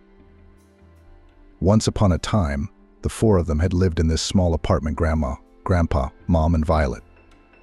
Violet didn't remember Grandpa very well. He had died early, and Grandma had lived with them for a long time. 2 years ago, she had come from the market and told them from the doorstep that she had met an elderly gentleman who had selflessly helped her carry potatoes and other vegetables home. She wouldn't have bought so many if the gentleman hadn't come along. She decided to take advantage of the opportunity, said Grandma. Grandma's acquaintance turned out to be a resident of a neighboring town. He had a house in the private sector, where he lived alone. His children lived and worked in Moscow and rarely came to visit. His wife had died a few years ago. Jordan had come here for a friend's anniversary, and now he promised to visit more often, Grandmother said coquettishly. Violet and her mom laughed and forgot about it the next day. Jordan wasn't kidding. He came to see Grandma, and one day she asked her girls for permission to bring him to visit. But Jordan and I aren't college students. We can't go out to restaurants. He tries to take me out for tea and cakes, but in our cafeteria at the supermarket we'll not sit for hours, said Grandma. And we're not interested in the movies. We want to socialize. Of course, Haley and Violet invited Jordan. He turned out to be a nice man. This former physics teacher, a man of rare manhood, he introduced himself, chuckling. He was no longer teaching at the school, but he ran some kind of technical club for children at the local house of culture. It was obvious that he adored his grandmother. He didn't hide it, didn't conceal it. Violet thought it was a little strange at the time, but Haley said she was just young and inexperienced. 6 months later, Grandma and Jordan decided to move in together. Violet and Haley were invited to visit Jordan's house so they could be assured that Grandma would live in decent conditions. The house was really quite nice and even well maintained. Jordan could do everything himself, including the women's housework. I'm putting my grandmother in good hands, Haley said. I'll get to Grandma Jordan's, Haley answered Violet's question. A good friend invited me to the cottage for New Year's Eve too, to be honest. I just wouldn't have gone if you'd stayed home. I'd rather be with you. I'll have a romantic New Year's Eve too. Maybe. So thank you. Daughter. Have fun in Moscow. Violet and her mom laughed together. My mom is a great mom, Violet thought. Deborah is jealous. You can't talk to her mother. You have to choose your words all the time. You can't say inappropriate things. One must always be decent. You have to live by the rules, even the rules your mom doesn't follow. She likes to say, when you're as old as me, you can do whatever you want. A young girl should behave herself. Where does she get these outdated views? Nobody thinks like that anymore, just her. Your mom cares what you think and feel, and mine cares that no one can say anything bad about me. That's how we live. I could understand it if I were to be married to a millionaire or a sultan, Violet said. Sultans are millionaires too. Aha, continued Deborah, who was not easily diverted from her course. So I say, there's no point in looking to public opinion. Nobody thinks about us, and in fact talk for 2 minutes and forget it. Everybody's busy living their own lives. I'm still in the habit of acting the way I used to, although I'm not under any illusions about meeting a millionaire. Casper, the owner of the hardware store in the basement, is probably my ceiling. Violet didn't hide from Deborah that she sympathized with poor Casper. He'd been a devoted admirer of her friend for almost 4 years, ever since he'd seen Deborah in a long dress at the prom she'd gone to with Violet. But while to someone like Violet's grandmother, Casper was a decent, serious guy, and even a successful businessman, to Deborah he was plain, boring, and rude. But he didn't realize it, because although she argued with her mother, she behaved properly and didn't speak frankly. Violet went to Moscow for New Year's Eve, and she had never had a happier New Year. Not even in her childhood, when Max had shown her the capital on New Year's Day, and in the evening they had returned to his little studio and been alone. I haven't made any friends here yet. I only work, Max said. On weekends I either go to Violet's hometown or just relax and watch TV series if I'm too tired. Violet would wake up in the middle of the night and look over at him. They'll definitely have friends in Moscow when they start living together. They will make a very cozy life. It will be nice to visit them, she thought. Violet helped pick out presents for Max's mother and sister and for Tara, and she was also supposed to drive them. She was a little surprised that Max didn't want to go to his family's house by himself. We could spend half the vacation in Moscow and half at home, Violet suggested. Violet, I'm right here at home. What's there to do there? Where would you and I meet like this? I don't think we'd get to spend so many nights together, Max replied. My mom and I aren't really close.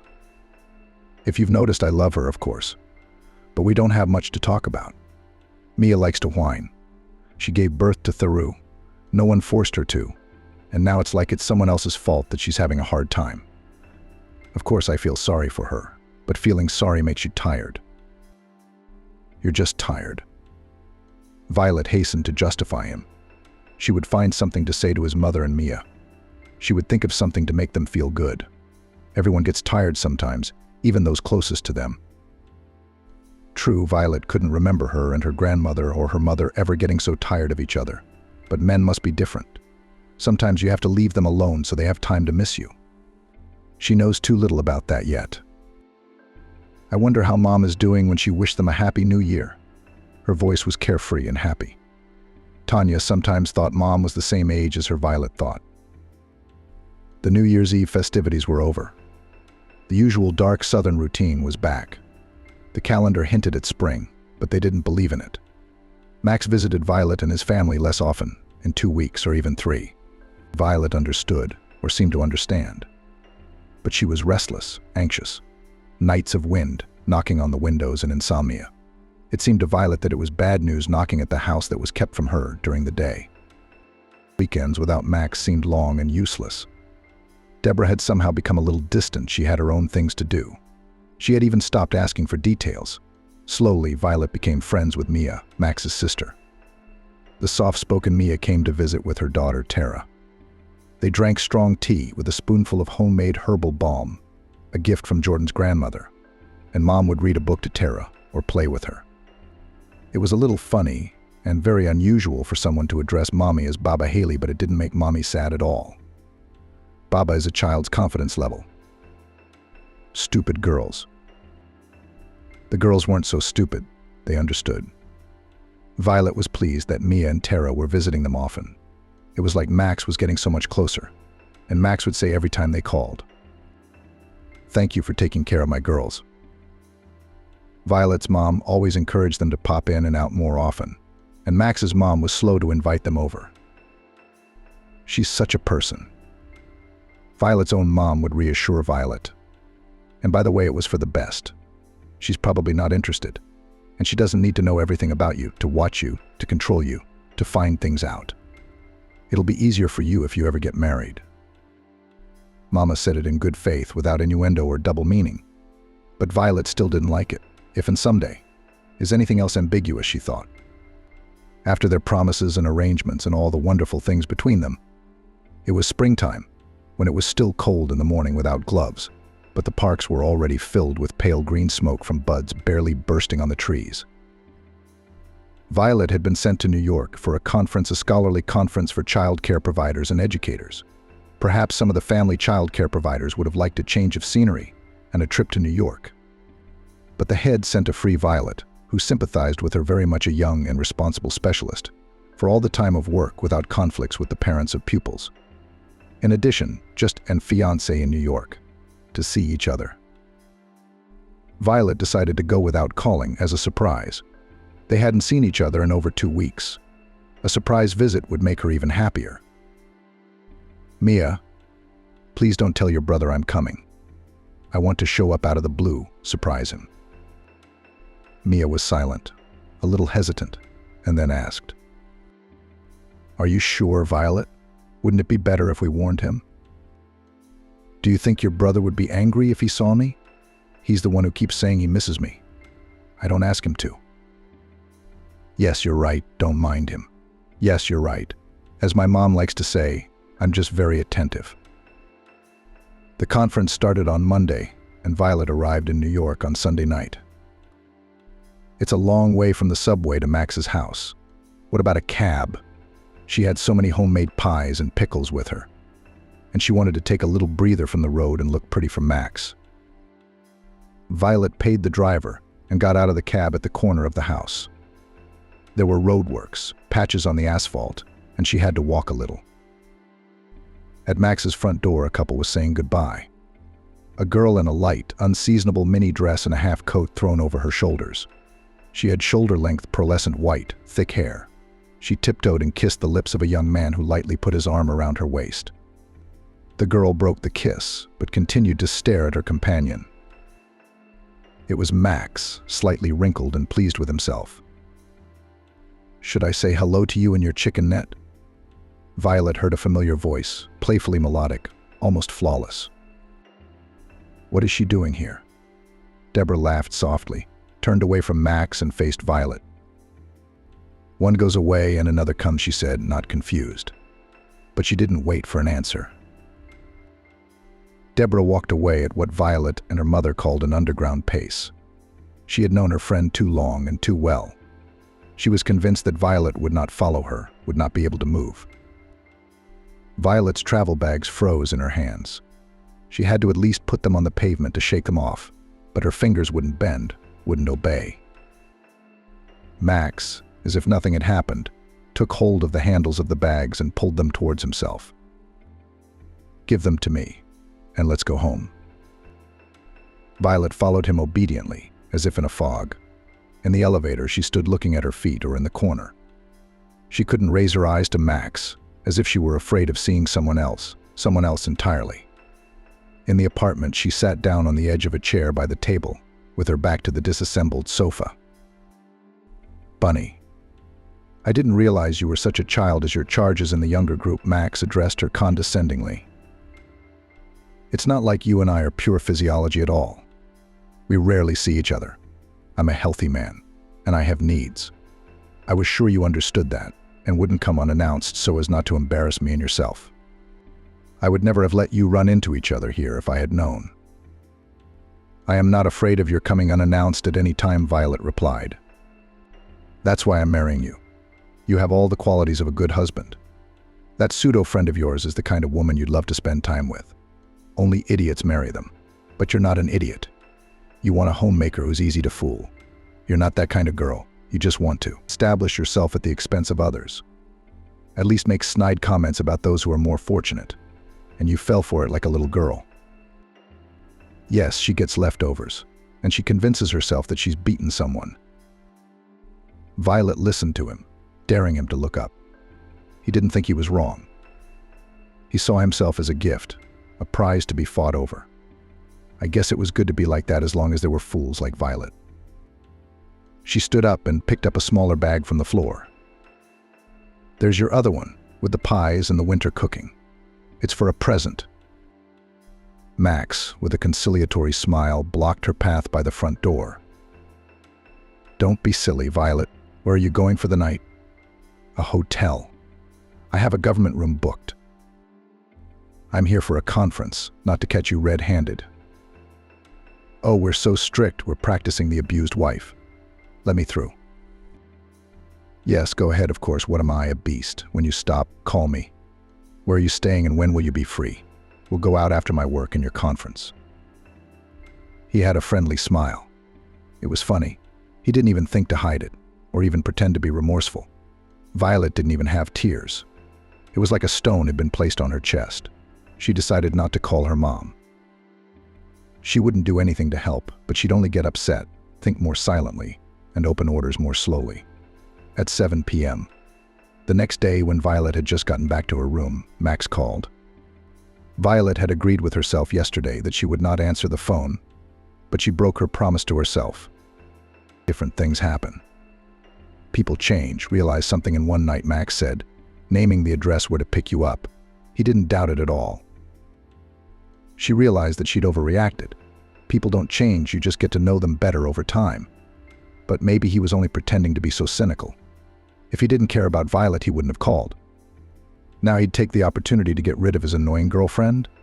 Why all the emails and cards, the calls, the gifts, the introductions to families? I mean, he loved her. She couldn't be wrong. She wasn't some gorgeous, unapproachable socialite to conquer her just out of ego. So she does love her. She just didn't know how to express it the way she wanted to. Max arrived quickly, brought a bouquet of white lilies, suggested going to the premiere of the comedy. He was the same as he'd always been before, joking confidently, opening the door in a friendly manner. Violet wondered if he was pretending, or if he really didn't see that she was frozen or petrified. Now he was laughing quietly at the movie, enjoying the evening. Violet didn't care much about what was happening on the screen or around her. "Shall we go home?" he suggested after the movie. "Let's order delivery for dinner, a bottle of wine." Violet was silent. She remembered Nancy, the front door, the bed. "I can't go there yet. You know it hurts. And you're not even apologizing. It's as simple as that. Just because I love you doesn't mean you can do this to me." "Here we go." Max tossed back gloomily. It was all good, after all. And again, these rural pretensions. "It's really your element. Kindergarten, you guessed the profession," said Max. He turned and walked slowly back to the car. Violet barely restrained herself from rushing after him. She was afraid. Even his back showed that he might be gone for good, and she couldn't do anything about it. She can't hold him back, make him regret what he's done, and apologize. She can't do anything, she's inept. Deborah was right. The third day of the conference was over. Violet was going home. Max never called. It was a good thing Mia's mom didn't call her, not to alarm her, but texted her on Messenger. It was easier to reply there that everything was fine. You can't hear the voice in the text. Before the train, Violet stopped to buy a small gift for Tara and went to the station. Only settled on a side shelf, slowly floated past the platform. The bell rang. Max ran into the vestibule, tripping over other people's legs stretched out into the passage, as if he couldn't answer it in the car. "I thought it would be better to talk to you directly, so that there would be no misunderstandings, so that you wouldn't make up unnecessary things for yourself." Max's voice sounded soft and almost indifferent. For some reason, Violet remembered the Methodist at the conference, tired from the speech and the buffet. You and I shouldn't be in a relationship. I was wrong, I admit it. We're not right for each other. You're over-dramatizing life. You can get tired of it quickly. We'd both get bored. If I'm feeling it now, you know there's no point. You can keep the presents. Be happy. Say hello to mine. I'll stop by sometime. He said that, and then he dropped the call. That's what it's called, dropping it. That's Mom's calm, sad expression, Violet thought. I know Mom well. You knew this was going to happen, and you never said anything to me once. I'm like an old crow that just crows. I didn't like Max too much, but my opinion is my opinion. I'm entitled to be wrong, and I'm not rarely wrong. And why would I want to ruin the best moments of your life? Said Mia. It was good, wasn't it? Violet exhaled. Well, then everything's fine. There's nothing to regret. It was, and it will be. Not with him. Do all men look at it that way? Why do I even want to be in a relationship? Come on, don't generalize, Mia said. They're just as different as we are. What loyalty isn't everyone's cup of tea? It's true. Things happen in life. I do not judge anyone for a long time, but a kind, decent person behaves differently. If his girlfriend, especially his fiancée, catches him with someone else. Of course, when he loves her. Perhaps even if he doesn't love her anymore, it's still different. And you realize that. Sometimes a guy's an incorrigible red tape, but he's a good man. And in Max's case, it's not the cheating that matters. It's how he behaved afterwards. You got rid of a piece of shit daughter. Well, that's something to celebrate, isn't it? You've lost track of her friends, Mom Violet sighed. We haven't even had a single fight. Seriously. Ever since we were kids, we've all trusted each other. And now, even if I wanted to, I couldn't trust her in the smallest things. It's not an accident. She came to LA to see him. It's deliberate. Stella won't want to be in a relationship with me after her brother and I broke up. She's not a friend. Deborah wasn't a friend. She was just a hitchhiker. People like that are friends when it suits them. Not when it doesn't, they'll take a boot to the head and move on. No one to regret either. Stella is not a stupid girl, though her mother and brother think otherwise. She'll figure out who she wants to hang out with. If she distances herself from you, it's because she's embarrassed about her brother. It happens to people with a conscience. Someone else did something nasty, shame on you. When you went to work, Mom, could you just jump from one topic to another? Violet was used to it, but sometimes she couldn't keep up with her mother's thinking. Monday. Today is my day off, and tomorrow is a work day. After the conference, let's go out of town for the weekend, and if I'm lucky, I won't even be sad. A friend with whom I met New Year's Eve has a dacha in a magical place, almost in the middle of the forest. There are snowdrops in the sunny meadows. Mom, you've never introduced me to your friends, Violet said. Is it something serious? Just a man with whom I will gladly introduce you. His name is Leslie, that is on passport Alexei. And serious, not serious, a little bit of everything. In any case, I'm welcome to visit with my daughter, or with my mom, or with Jordan, in addition. There's a dog and 2 ginger cats. Oranges, tangerines. Let's go. It was Max's first vacation. He was so lucky he was going on vacation alone, without his wife. His wife, having received an invitation to the wedding of a girlfriend in Los Angeles, was excited. She packed up and flew off. She picked up speed from the very doorstep and didn't even offer her husband company for the sake of decency. You should have asked me, Max said. And I shook my head. There will be ours, our yoga class. You're not interested. And I deserve a vacation in total relaxation. And I want to see a real California wedding, a California mother-in-law and all the other highlights. And you can make up for it by going somewhere else. Does Dad know you need a vacation? Asked the wife and flew away happy and satisfied. It was even annoying that he's not jealous anymore. Letting her go on vacation alone, just to have fun without her husband. And after all, not so long lived together. Max married the daughter of the technical director of not the smallest company, in which he worked as a development engineer.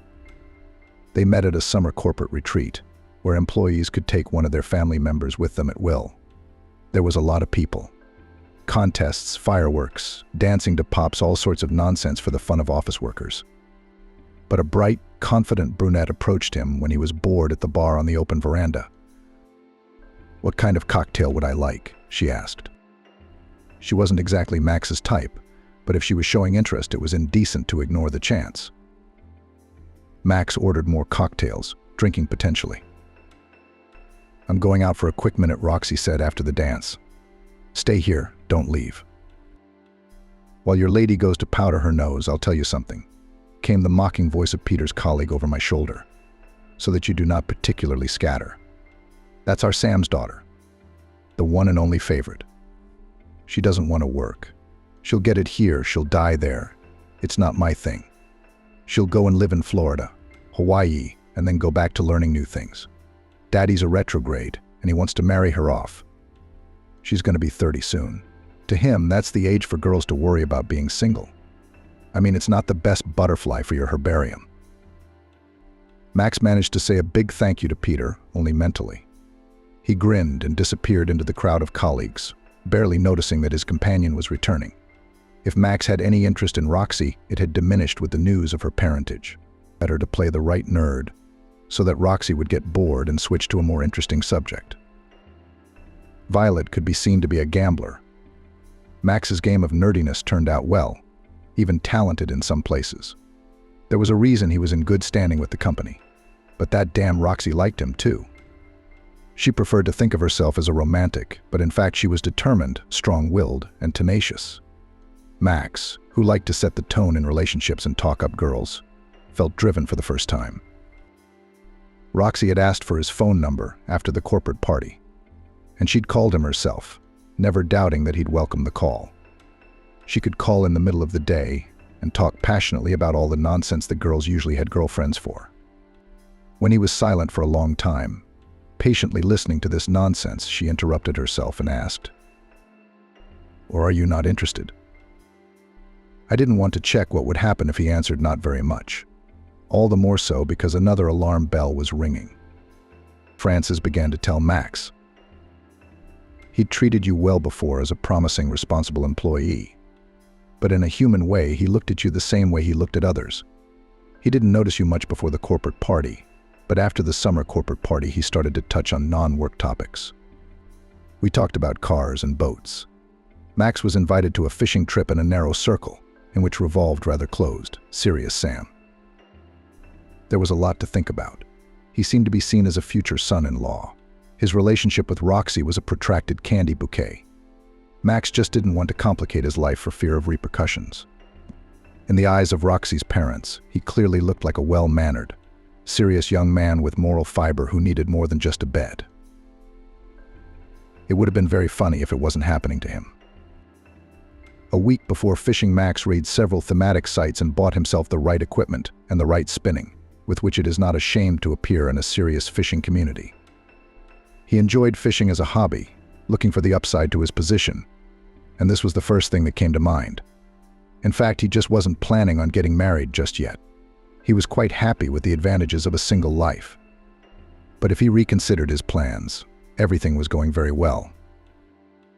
The second such chance for a guy from a small town in the most ordinary family may not be.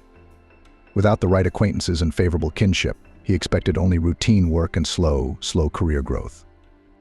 That is, if in the office with business trips, without a shift, and he didn't want a shift anymore. Max liked comfort.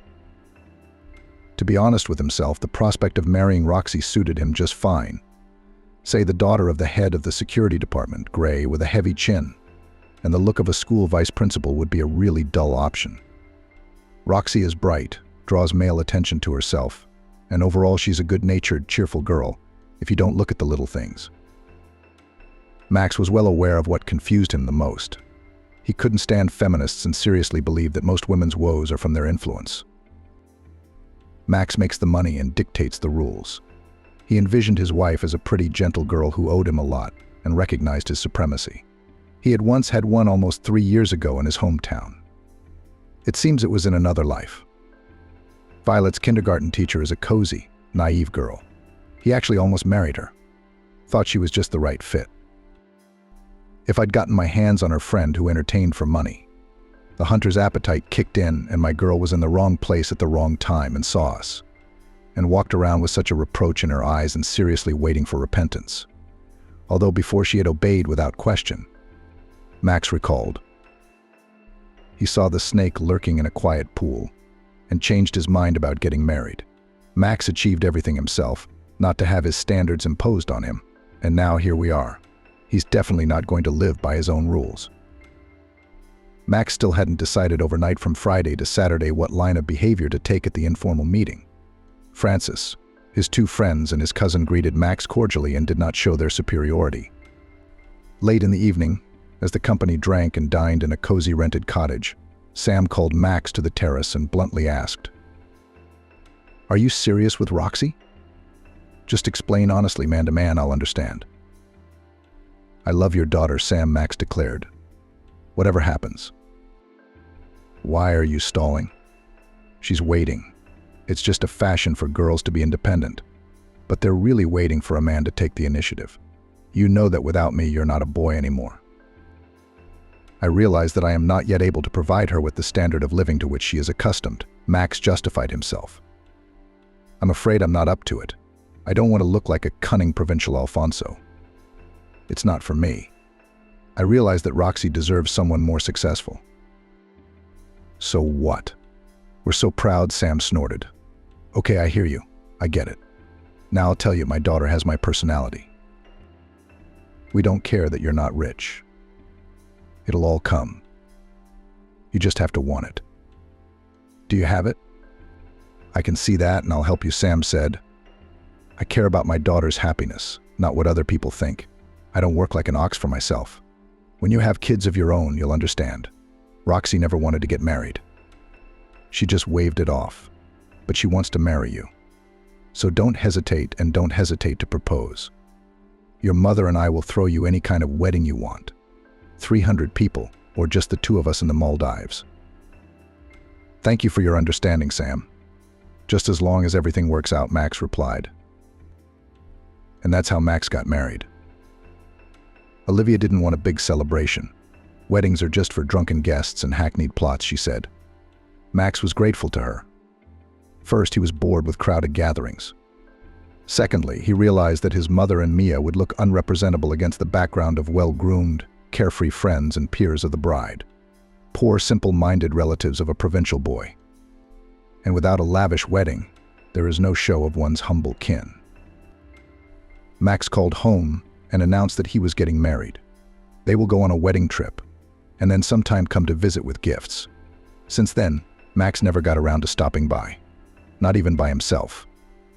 Mom came to visit a couple of times at their new apartment. She liked her daughter-in-law sociable, friendly, energetic.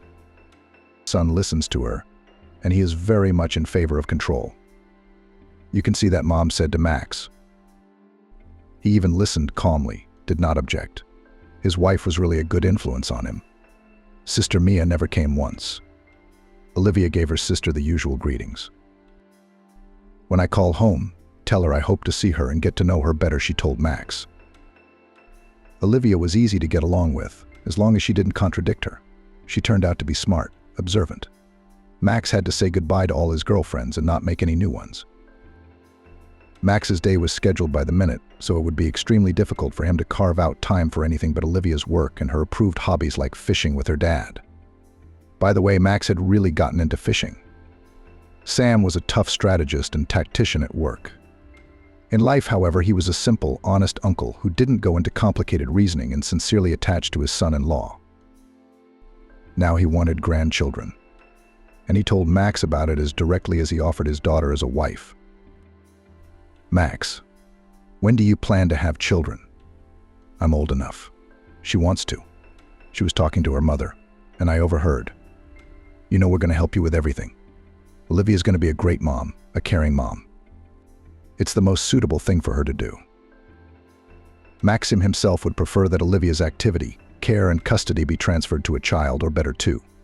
They had tried to have children, but so far it had not worked out. Olivia was not upset. Since childhood, she was sure that sooner or later everything she aspired to would come true. If she wanted to have a child, she would have a child. And so the wife flew to Spain for the wedding, and Max flew to Cyprus. During the day, we'll go to the Mediterranean fishing from the yacht, in the evenings to remember his youth. His wife's parents did not approve of the daughter's decision to go to the wedding alone, so put up with a solitary vacation son-in-law. Not to offend the guy finally. Of course, young people live differently than we did. But it's still wrong to vacation separately, Sam thought. No, it's one thing to go fishing without women in a purely male group somewhere in the middle of nowhere. It was quite another to get married and go to an adventurous resort. Just in case, Max hinted to Sam that he would go fishing, find a group of vacationers, fishermen, or at least one like-minded man. That's how he'd spend the whole vacation. Sam even believed him, but Haley pressed her lips together reproachfully and kept silent, reminding Max of a more glamorous, stately version of his own mother. No one accompanied Max to the airport. Haley had expressed a desire to go, but she'd overslept and decided not to go. She wouldn't have time to pack. Maybe she wanted to see if the young, long-legged secretary was flying with her son-in-law. But the desire to sleep overcame her vigilance. At the airport, Max looked for his flight on the electronic board. He stumbled, stepping on something hard, and almost twisted his foot. He cursed quietly, looked under his feet, and saw a child's wooden cube with letters on it, almost like the ones he had as a child. This one rolled the farthest away. A little farther away, a thin girl was collecting the rest of the cubes in a box. Max hadn't remembered her in 1,000 years, but he recognized her at once. Violet. Wow, she hadn't changed at all. Still busy with the same children's toys. That's to be expected. Violet froze, looking around for someone. She didn't see Max. He took advantage of it. He jumped up behind her, quietly handed her the unfortunate cube from behind her shoulder, and suddenly asked in a stern inspector's voice, "What's Violet Henry doing at the airport on a weekday?"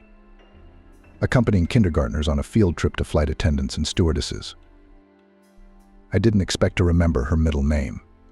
Violet flinched slightly, barely perceptible, and turned around.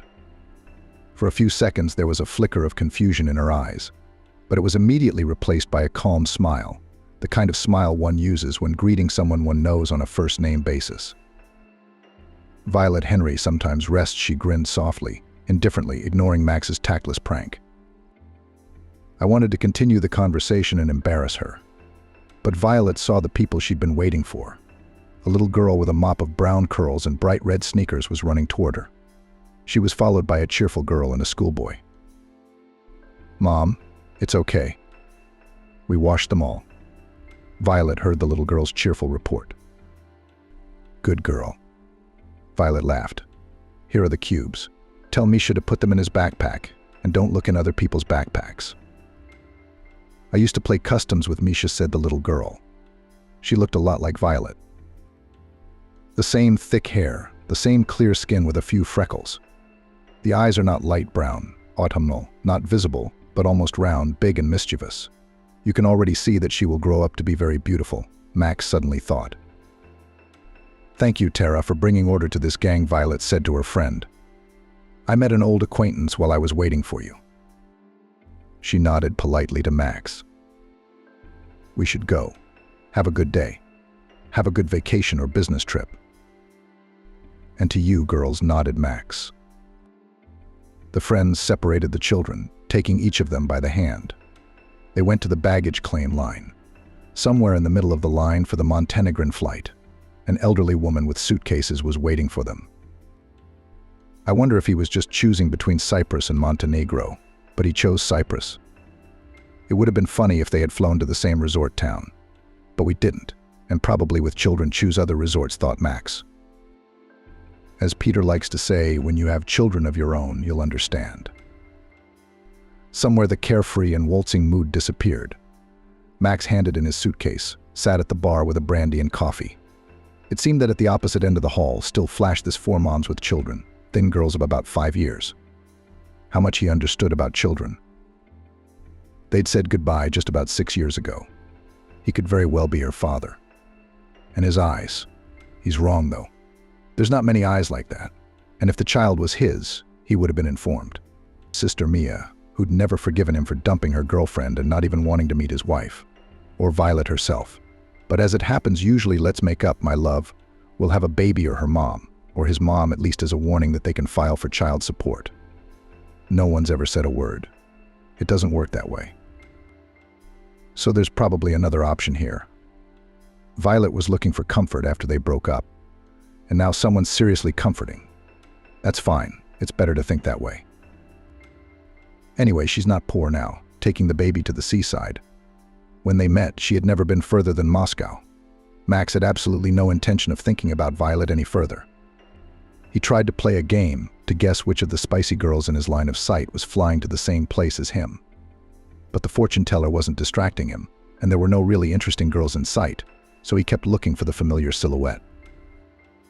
She had changed, after all. No, she didn't look older. Still the same as a freshman girl. Light, graceful, calm. There was a confidence about her, something else elusive that made her stand out.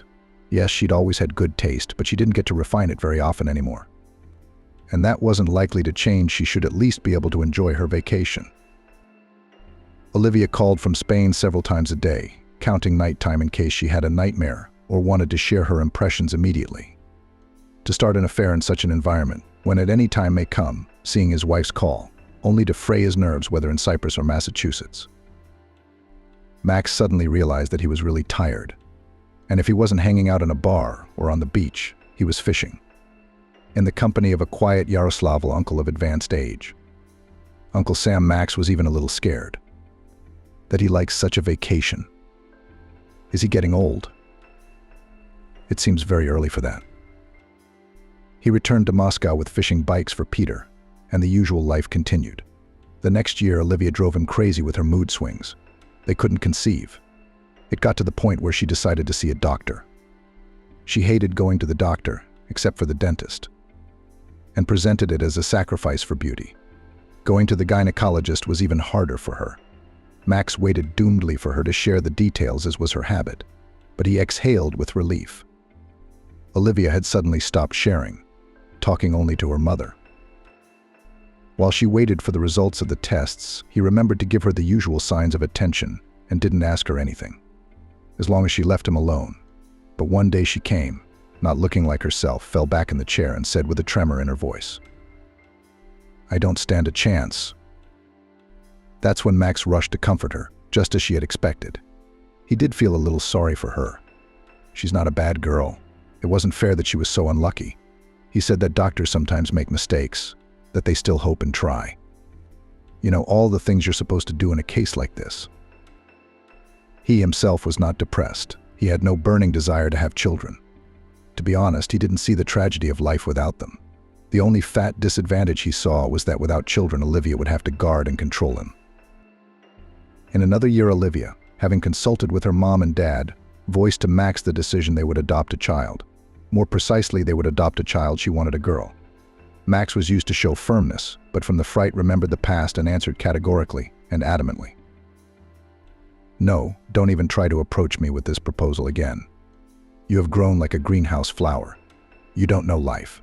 You have no idea what genes these rejects have. I don't have much faith in parenting when there's been 7 generations of marginalized people. No matter what you do, the genes will show up. No, and that's it." He was sure Olivia wouldn't leave him because of that. She loves him too much, and she'll whine from time to time. But he'd put up with that. He thought his marriage was pretty good, generally better than most. And in the deep autumn, a vaguely familiar melodic female voice called out to him in the mall. Max turned around. He didn't remember it once, but he did. A perky girl with a rare name, Deborah, who had once wanted to wrestle him away from his friend Violet. She'd really grown up. Pretty, classy, respectable. Looks like she's doing pretty well for herself. "Hello, Deborah. You look good," Max said. "Oh, come on, it's just a courtesy. I'm waiting for my girlfriend. I've already been through all the galleries twice. If you're not in a hurry, let's have coffee." "Why not?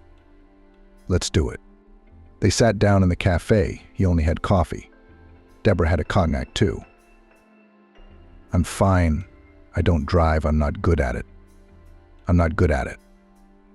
There are people like that. My husband drives me. It has its advantages," she said. "It's convenient. Yes, you live in New York." Yeah, we moved here 5 years ago. It's good. Violet lives here too, by the way. Your ex-fiancé and my ex-girlfriend. I know that from my mom. I shouldn't have attacked you the other day. I just lost a good friend. But I'm okay with that. It's been a long time. Do you have a wife, kids, or are you a love tramp? Casanova. Wife, no kids. Not that I know of, anyway. He means you don't know much, said Deborah, without a trace of schadenfreude. You really don't know, or you just don't want to know. Max had already guessed what she was going to tell him. Here are our ears from you. Nancy's daughter has already started school. You'd have to be a principled daughter like Violet not to demand child support. I don't think that's my kid. I'd have my mother or sister tell me. Mother probably would if someone told her. Mia probably knows.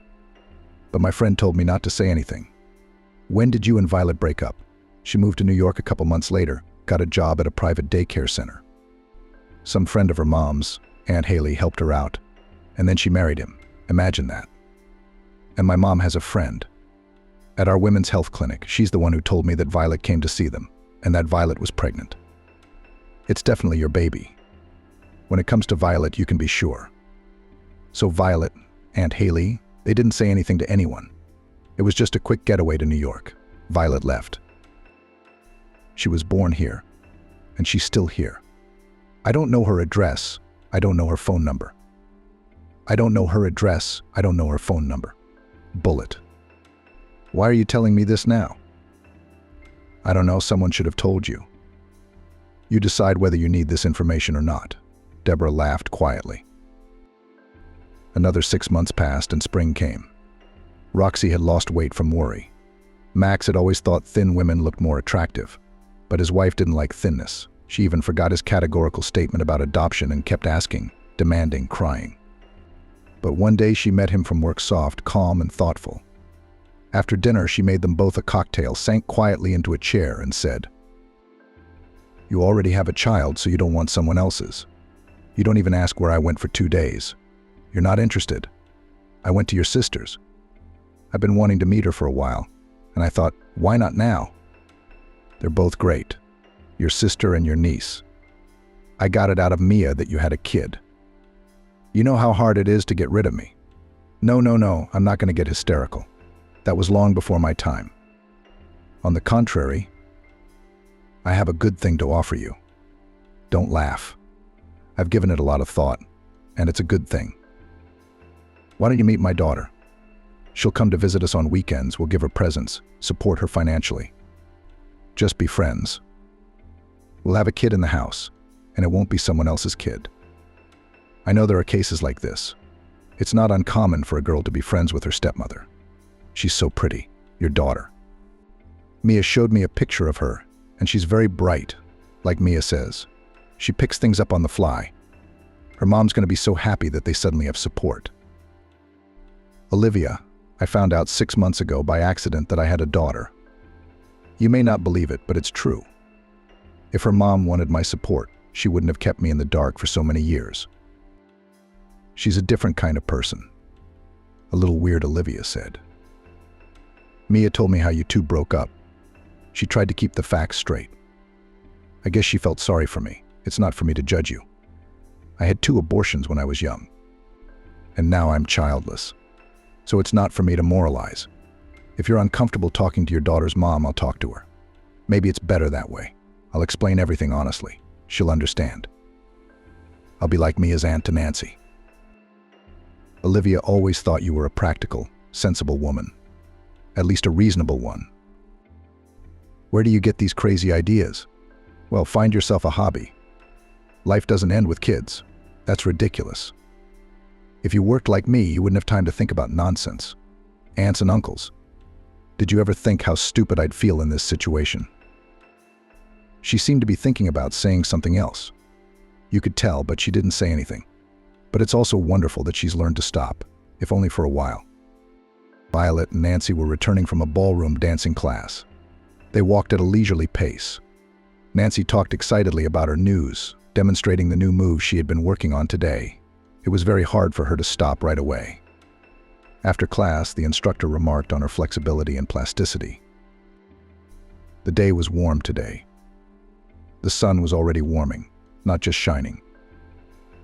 On the playground outside their house, away from the double strollers with grandmothers, a strange woman sat on a bench. When she saw them, she stood up and walked toward them. A well-groomed brunette with a beautiful, tired face. Not a single wrinkle. But you could see that she was a grown woman. Not a student, but definitely not one of the moms or other relatives of the children from this kindergarten. "Hello, you're Violet and Nancy," she asked, friendly but a little tense. "Yes, my name is Violet." "This is my daughter," Violet replied in her tone, but a little wary.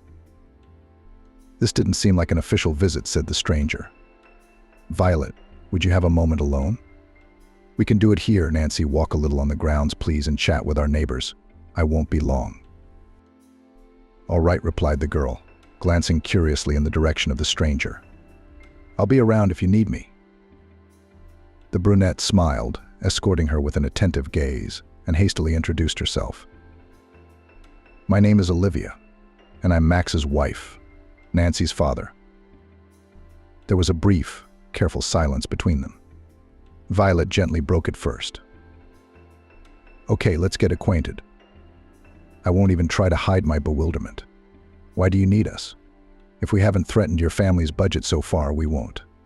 I realized that a long time ago. I didn't come to you for that reason at all. I wanted to ask you to let Nancy meet her father. Max has become so shy over the years that he needs a mediator." Violet laughed softly. If he suddenly wanted to communicate with his daughter, having learned of her existence, he would come himself. Especially since you're not happy to mediate in such a matter. I can see he hasn't changed. He's as indifferent to the woman as he ever was. "I'm sorry, Olivia, no offense. Just the facts." Violet felt a strange sympathy for her new acquaintance. There was no hostility from Max's wife, no sense of superiority. She did not scrutinize Violet, did not evaluate her, did not compare her to herself. She just stared expectantly, thoughtfully choosing her words. "Violet, this is going to sound strange, but I'd love to have my husband's daughter in our home. I don't have children of my own. He doesn't want to foster one." Olivia was silent, pausing again to pick her words. "I think I understand."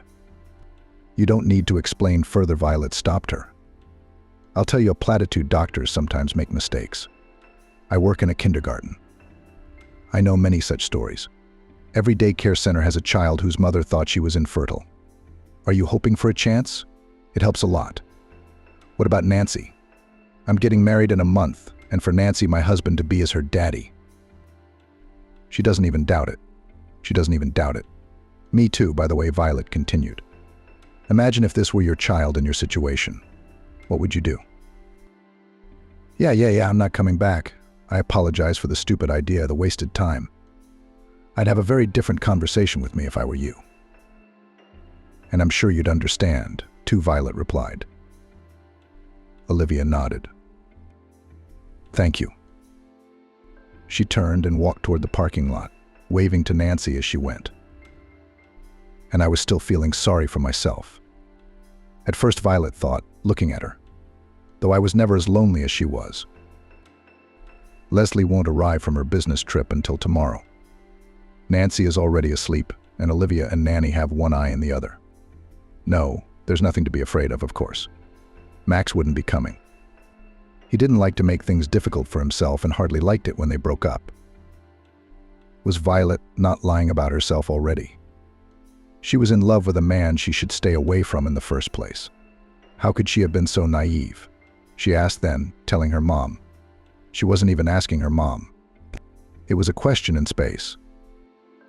But Mom answered, "If we were smart in love, mankind would have died out long ago." Convincingly, she answered. "So that doesn't speak to your personal stupidity. It's just the way things work. And I've had that. What do you think? See, I'm alive and enjoying life." "I don't think I can ever really be happy about anything again," Violet was saying. "I thought so too," answered Mother. "The main thing is that you don't make yourself insincerely cheerful. If you want to wear mourning for love, wear it. It will end. You'll see. Maybe the psychologist would burn me at the stake, but I think so."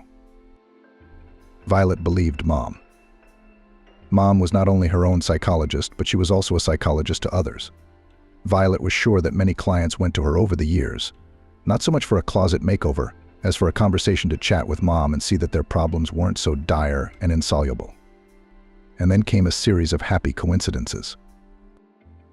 Haley introduced Violet to her wonderful friend Leslie. Leslie's older sister Sylvia turned out to be the head of a prestigious private daycare center in Los Angeles and was just visiting. She enticed Violet to join her. Even after learning of her pregnancy, Violet initially doubted how she would be alone in Los Angeles with a baby. Sylvia reassured her. Not alone. Think of us as family. Your mom and my brother are about to get married. I live alone in a big apartment. It just so happens, and I can't stand being alone. I'd love it if you'd keep me company. If things don't work out, you can always go home. Violet was a little hesitant, not ready to leave her mom, her little group. I spent the night wondering how she would feel at Sylvia's, she said. Her mom snapped at her with her opinion. Don't think I'm kicking you out by deciding to start a new life. But I'd go if I were you. I'd try it for a reason. Fate throws in coincidences to make it easier for you to start over. And that's how Violet ended up in LA. Living, working, raising Nancy. And a year ago, she met Tyler at the supermarket. I accidentally put a chicken in his cart instead of hers. And that was the last one. We laughed at that reaction. Violet was already married to Tyler for 3 years when she found out she was expecting a baby. She went to the clinic to check in and ran into Deborah at the front door. She had put on a lot of weight, but it looked good on her. Oh, Violet. Deborah rejoiced. Look, you were right. You must be a good witch. She pointed to her prominent belly, and Deborah looked different. She glowed with a contented calm. I'm so glad you and Max are doing well, Violet said sincerely. I'm fine, but I have no idea about Max. We don't talk. I've only been with him for like 2 months since I met him. I tried like a stubborn donkey to get him to adopt a little girl from the orphanage. He even stopped calling me by my first name, just sister. Mole, I'm obsessed with wanting to have a baby. I'm limited, Deborah said, and I was really getting kind of crazy. I'm used to getting what I want. Of course, it was hard on me. Max had a young girl when I found out by chance. I didn't feel anything special. I just felt sorry for the girl. I met her, drew a verbal portrait of our mutual Max out of female solidarity. We're still friends, by the way. But she dumped Max. Not immediately, of course, but the main thing by herself. I gave up then, decided to get away. I went on vacation alone so I wouldn't have to see his perpetually disgruntled face. And there I had a resort romance, and I suddenly realized thanks to him my husband does not love me at all, and I do not love him anymore. I was wrong about him. I saw it clearly. What's there to stand out for? So I went home and got a divorce. He even quit his job out of fear, as if my father would go after him. He never would. My dad's not that kind of man. My resort fling turned out to be serious love. Who knew? And now I'm about to be a mom. I'm pretty sure I know the real reason Max and I didn't have kids. He didn't love me at all. And it worked like birth control for some reason. Everyone laughs at me, even my mom. One old doctor said, "Yes, I've seen cases like that. You're not the first. And I believe you if you feel that way. That's the way it is. Bring your baby to our daycare center later." Violet smiled. I was just going to say that. I'll bring my baby to your daycare center. Olivia laughed. I'm going to have a son. You don't have to wait so long. Come visit us with your husband. And they exchanged phone numbers. Violet walked home happy. She remembered Deborah sometimes. And it was a sad memory. It was nice to know that another person's life had changed for the better. It seems like they're definitely going to be family friends. If that's how she feels, that's how it is. Taylor wandered through the streets of the small, dusty town. Provincial Sunset City greeted the man with marvelous weather.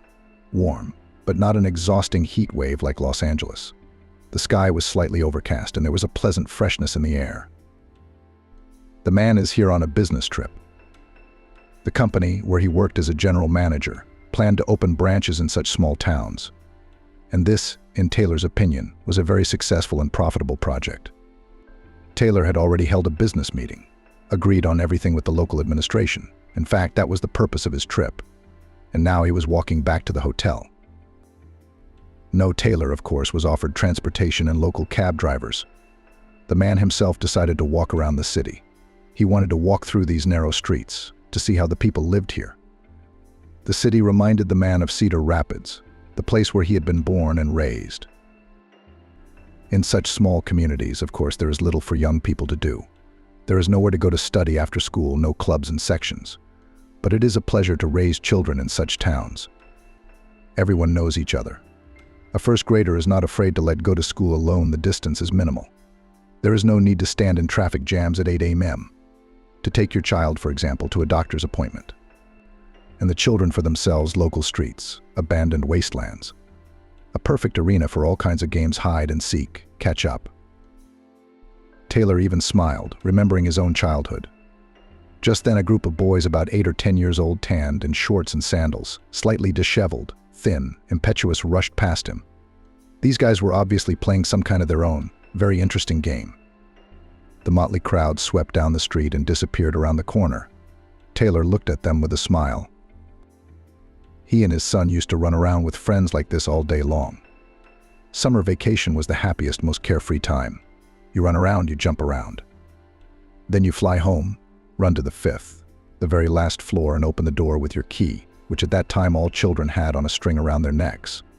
And there's a smiling, kind grandmother, the heady aroma of jam pies and a cat, an old, fat, cheeky, but so beloved gray Christopher.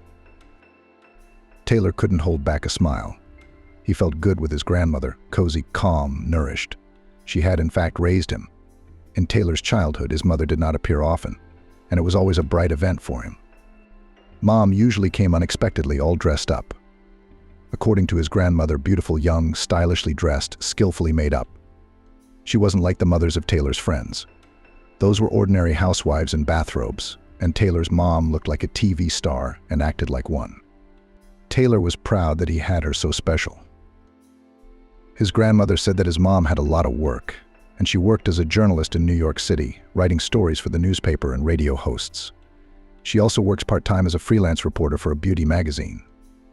Mom often told about her work to her grandmother, Taylor, friends who sometimes, having learned about the arrival of his mother, came to visit her. As a boy, Taylor listened to these stories. They were interesting, exciting, funny. Mom seemed to the boy as the heroine of a bright movie. He looked at her as a deity. His mother always came from New York with gifts. She'd pull out an interesting toy from her suitcase.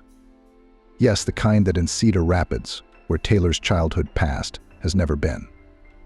He'd give him a stylish suit or sneakers. And once when he was very young, his mother bought him a Walkman and a set of cassettes. Even high school students were jealous of Taylor, offering him money for the player and asking him to listen to it. The boy felt like a king. Taylor adored his mother. Her appearance in his and his grandmother's apartment made him the happiest man on earth. And it wasn't just the presents, of course.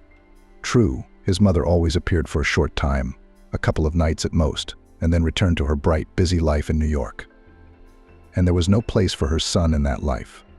Taylor realized that later when he was a little older. Taylor clearly remembered how his neighbor Mrs. Collins sighed once, looking at him, and said something like, "Poor boy, like a round orphan with a living mother." And then there was that conversation Taylor had overheard between his grandmother and her friend.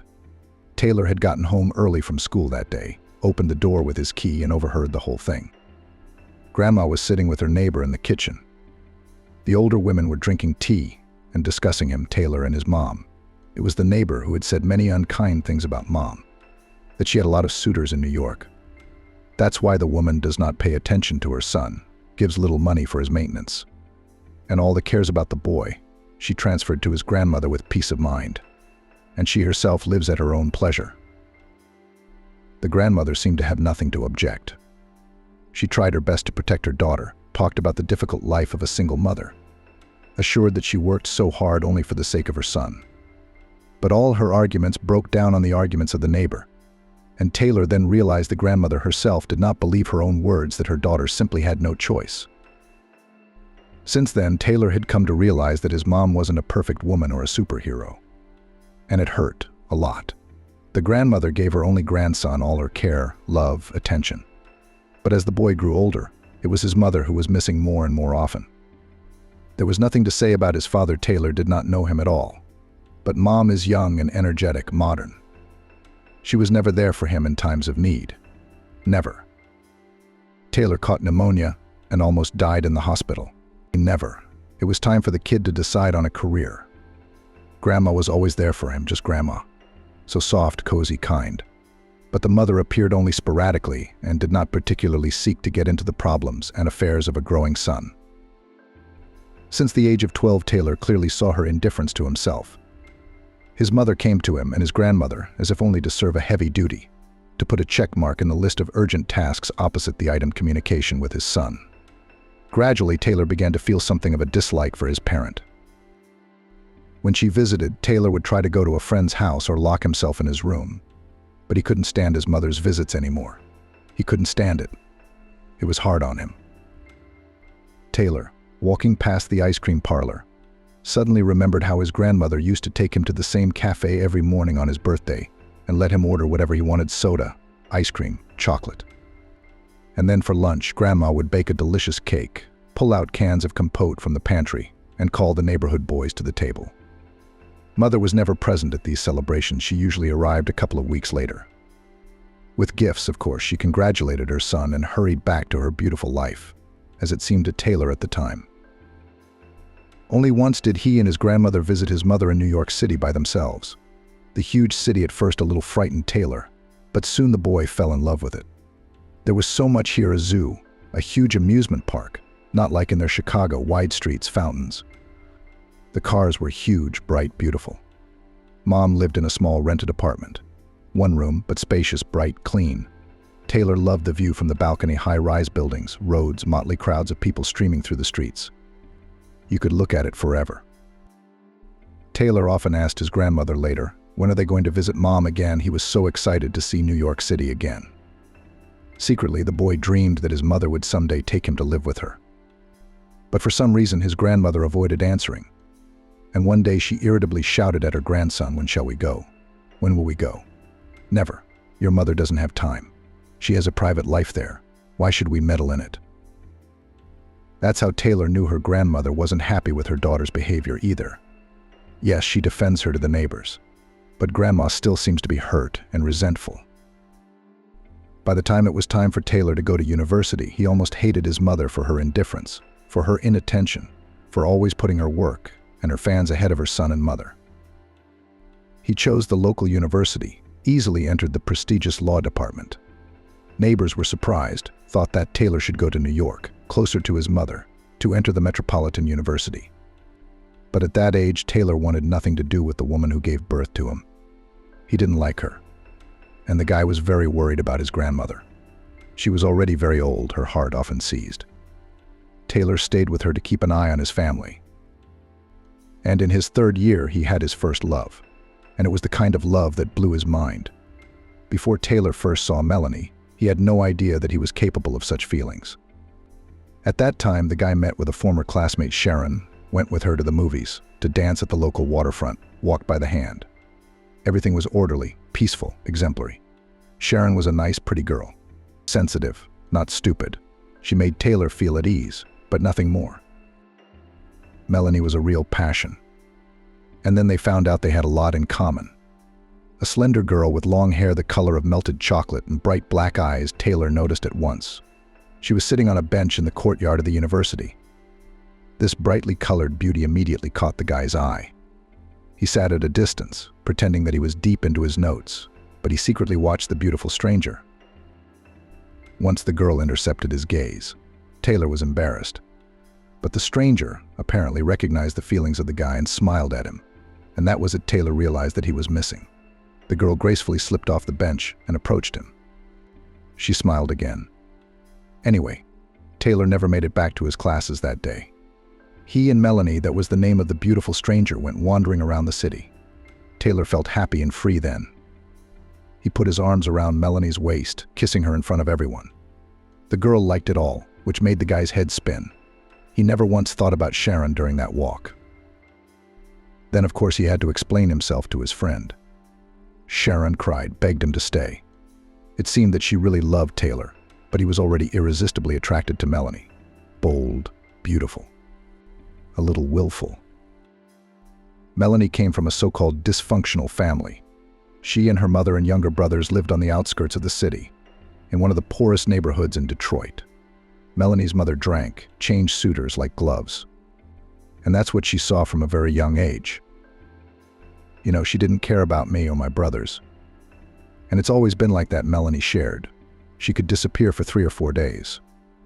She always loved adventure, and we, the abandoned, survived as best we could. I tried. I tried very hard to create some semblance of well-being so that my brothers and I wouldn't be taken to the orphanage. I was afraid of that. Maybe for nothing. Maybe we'd be better off at the orphanage. Taylor nodded gravely. He understood Melanie as well as anyone. He'd been an orphan himself, with a living mother. His mom didn't need the kid either. He was just in her way. Of course, Taylor's situation was much better than Melanie's. He lived in a clean, cozy apartment, and his grandmother looked after him. But as far as his father's absence and his mother's total indifference were concerned, it was almost a perfect match. I felt like my brothers and I were just in her way. Melanie shared details of her childhood. Taylor felt the same way. He was in his mother's way, an unfortunate misunderstanding in her life. Was it hard living with your mother? He asked Melanie. The girl didn't go to school. She worked part-time as a waitress in a local bar. They wouldn't take her anywhere else without an education. She didn't starve, of course, except that her salary wasn't enough to rent a place of her own. She had to live with her mother and brothers in a ramshackle barracks on the outskirts of town. Melanie's mother was often visited by friends, girlfriends, and most unpleasantly admirers. Noise, smoke, endless fights and quarrels. Melanie seemed to be used to all of this, but Taylor could see perfectly well it was hard for her to live at home. She was unhappy. And how can one be happy in such conditions? Taylor found a way out of the situation, proposed to the girl. Yeah, it's a little early. Like the future newlyweds were only 19, not even 20 years old. Taylor still had a lot of studying to do. But what do we do? Melanie can't be in this environment. Taylor will not be able to rent an apartment for her, and just to live like this, and a girl in his room grandmother is unlikely to allow. She's an old-fashioned person. But if Melanie signs with Taylor, that's a different story. And what a blessing it would be anyway. Living with the one you love and never having to leave her side, never having to worry about how or where she sleeps. To fall asleep and wake up in each other's arms. To take care of each other, to watch TV in the evenings, to plan something. Taylor reasoned. Melanie was thrilled with the idea. It would be awesome to be your wife. I really want to be your wife, she said. Taylor's grandmother, and even more so Taylor's mother, was not informed. The young people applied to the local registry office. A month later, they were married. The newlyweds appeared at the solemn event in jeans and t-shirts. True, Taylor still bought the bride a beautiful bouquet. The woman from the registry office disapprovingly looked at the future spouses, in jeans at the wedding. The dressed-up ladies arched their eyebrows in surprise. In line outside the door stood several traditional couples, bride, groom. They were accompanied by annoyed guests. And Taylor and Melanie showed up alone. Yeah, in jeans, Taylor nodded importantly. Who cares what we're wearing? It's about feelings, relationships. Green, sighed the woman. Well, play family. You'll figure it out soon enough. Taylor smiled indulgently. What could this registry clerk know about their feelings? They would never split up. They would be together for life and build the perfect family. The kind their parents never had.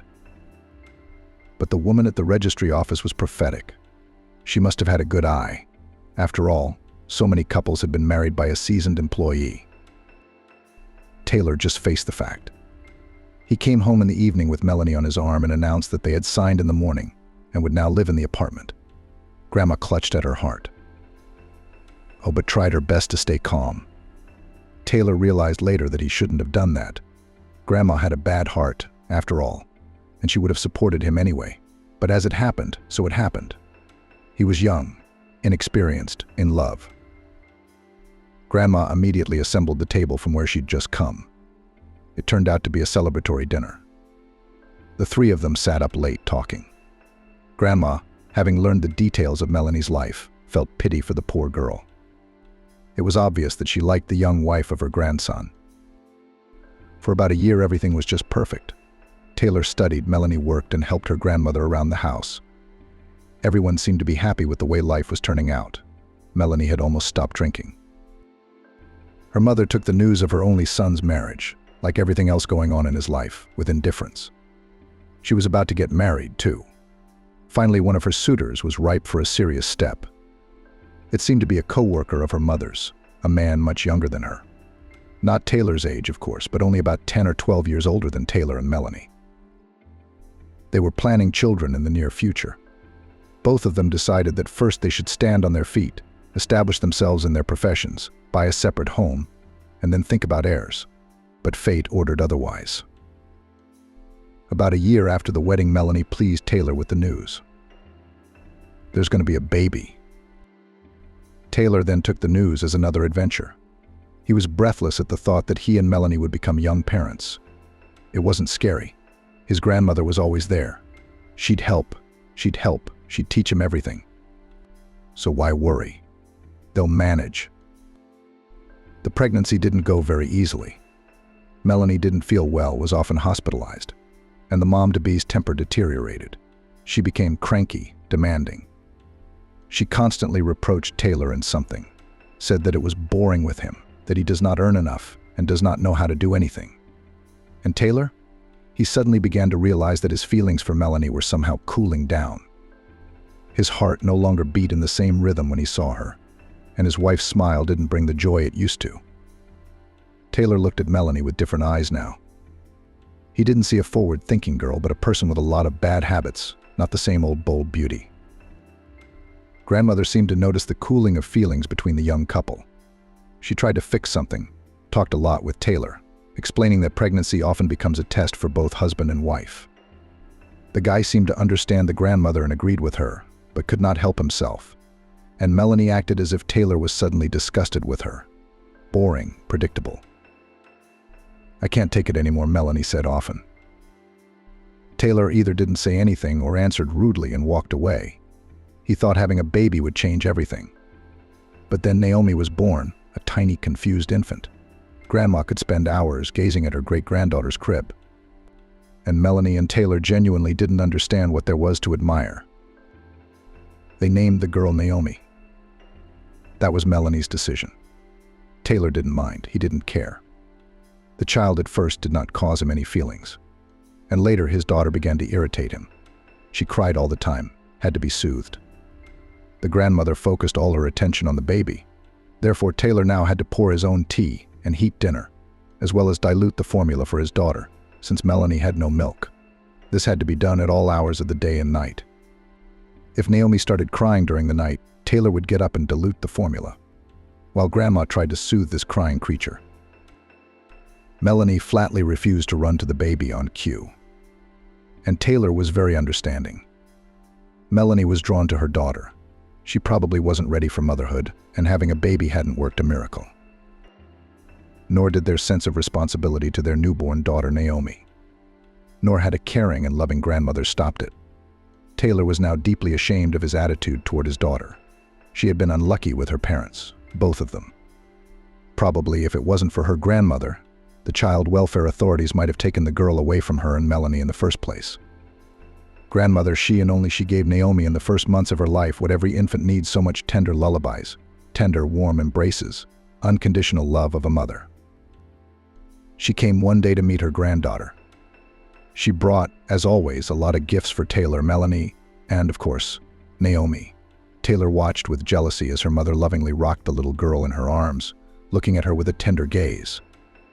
It was obvious that the newfound grandmother did not want to put the girl in the crib. And Naomi answered her grandmother in the same way, smiled affectionately, looking faithfully into her eyes. Taylor wondered why the mother, who had not cared about her son all her life, suddenly melted when she took her granddaughter in her arms. Maybe she had grown up, realized her mistakes. But it's too late for that. Taylor was sure he'd never forgive his mother. Mom, of course, went to the capital. Nothing could keep her here, not even a small, undoubtedly favorite granddaughter. There was work and a young husband waiting at home. But now, after Naomi's birth, her mother often called Taylor, asking about her granddaughter and Melanie, asking him to send photos of the girl. She was in touch with Melanie now, too. Mother-in-law and daughter-in-law corresponded a lot. The mother sent Melanie money for gifts for her granddaughter. Taylor knew what she was spending it on. His wife would run to the local bar and get drunk with the men there. She was bored with a child and an unloving husband. Taylor didn't care at all. Let her go out. The guy didn't feel even a hint of jealousy. He didn't have any feelings for Melanie anymore. Grandma thought Melanie worked at the bar.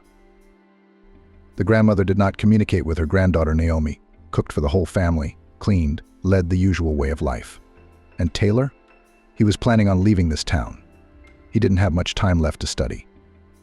After graduation, he was going to go to New York, but not to his mother. Taylor wanted to start his own separate life. Let his grandmother, Melanie, and Naomi deal with it however they wanted. He'd still have to pay child support for his daughter. He wouldn't say no. It's a shame, of course, but what can you do? You have to pay for the mistakes of your youth. By the way, Taylor blamed his mother for this mistake of his youth. Well, who else? He was only drawn to Melanie so strongly because they had a lot in common.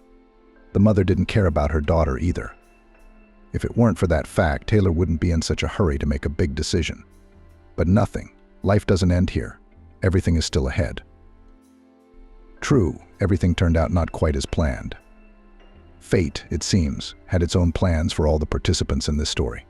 One very ordinary autumn morning suddenly did not become a grandmother the closest and dearest person for Taylor.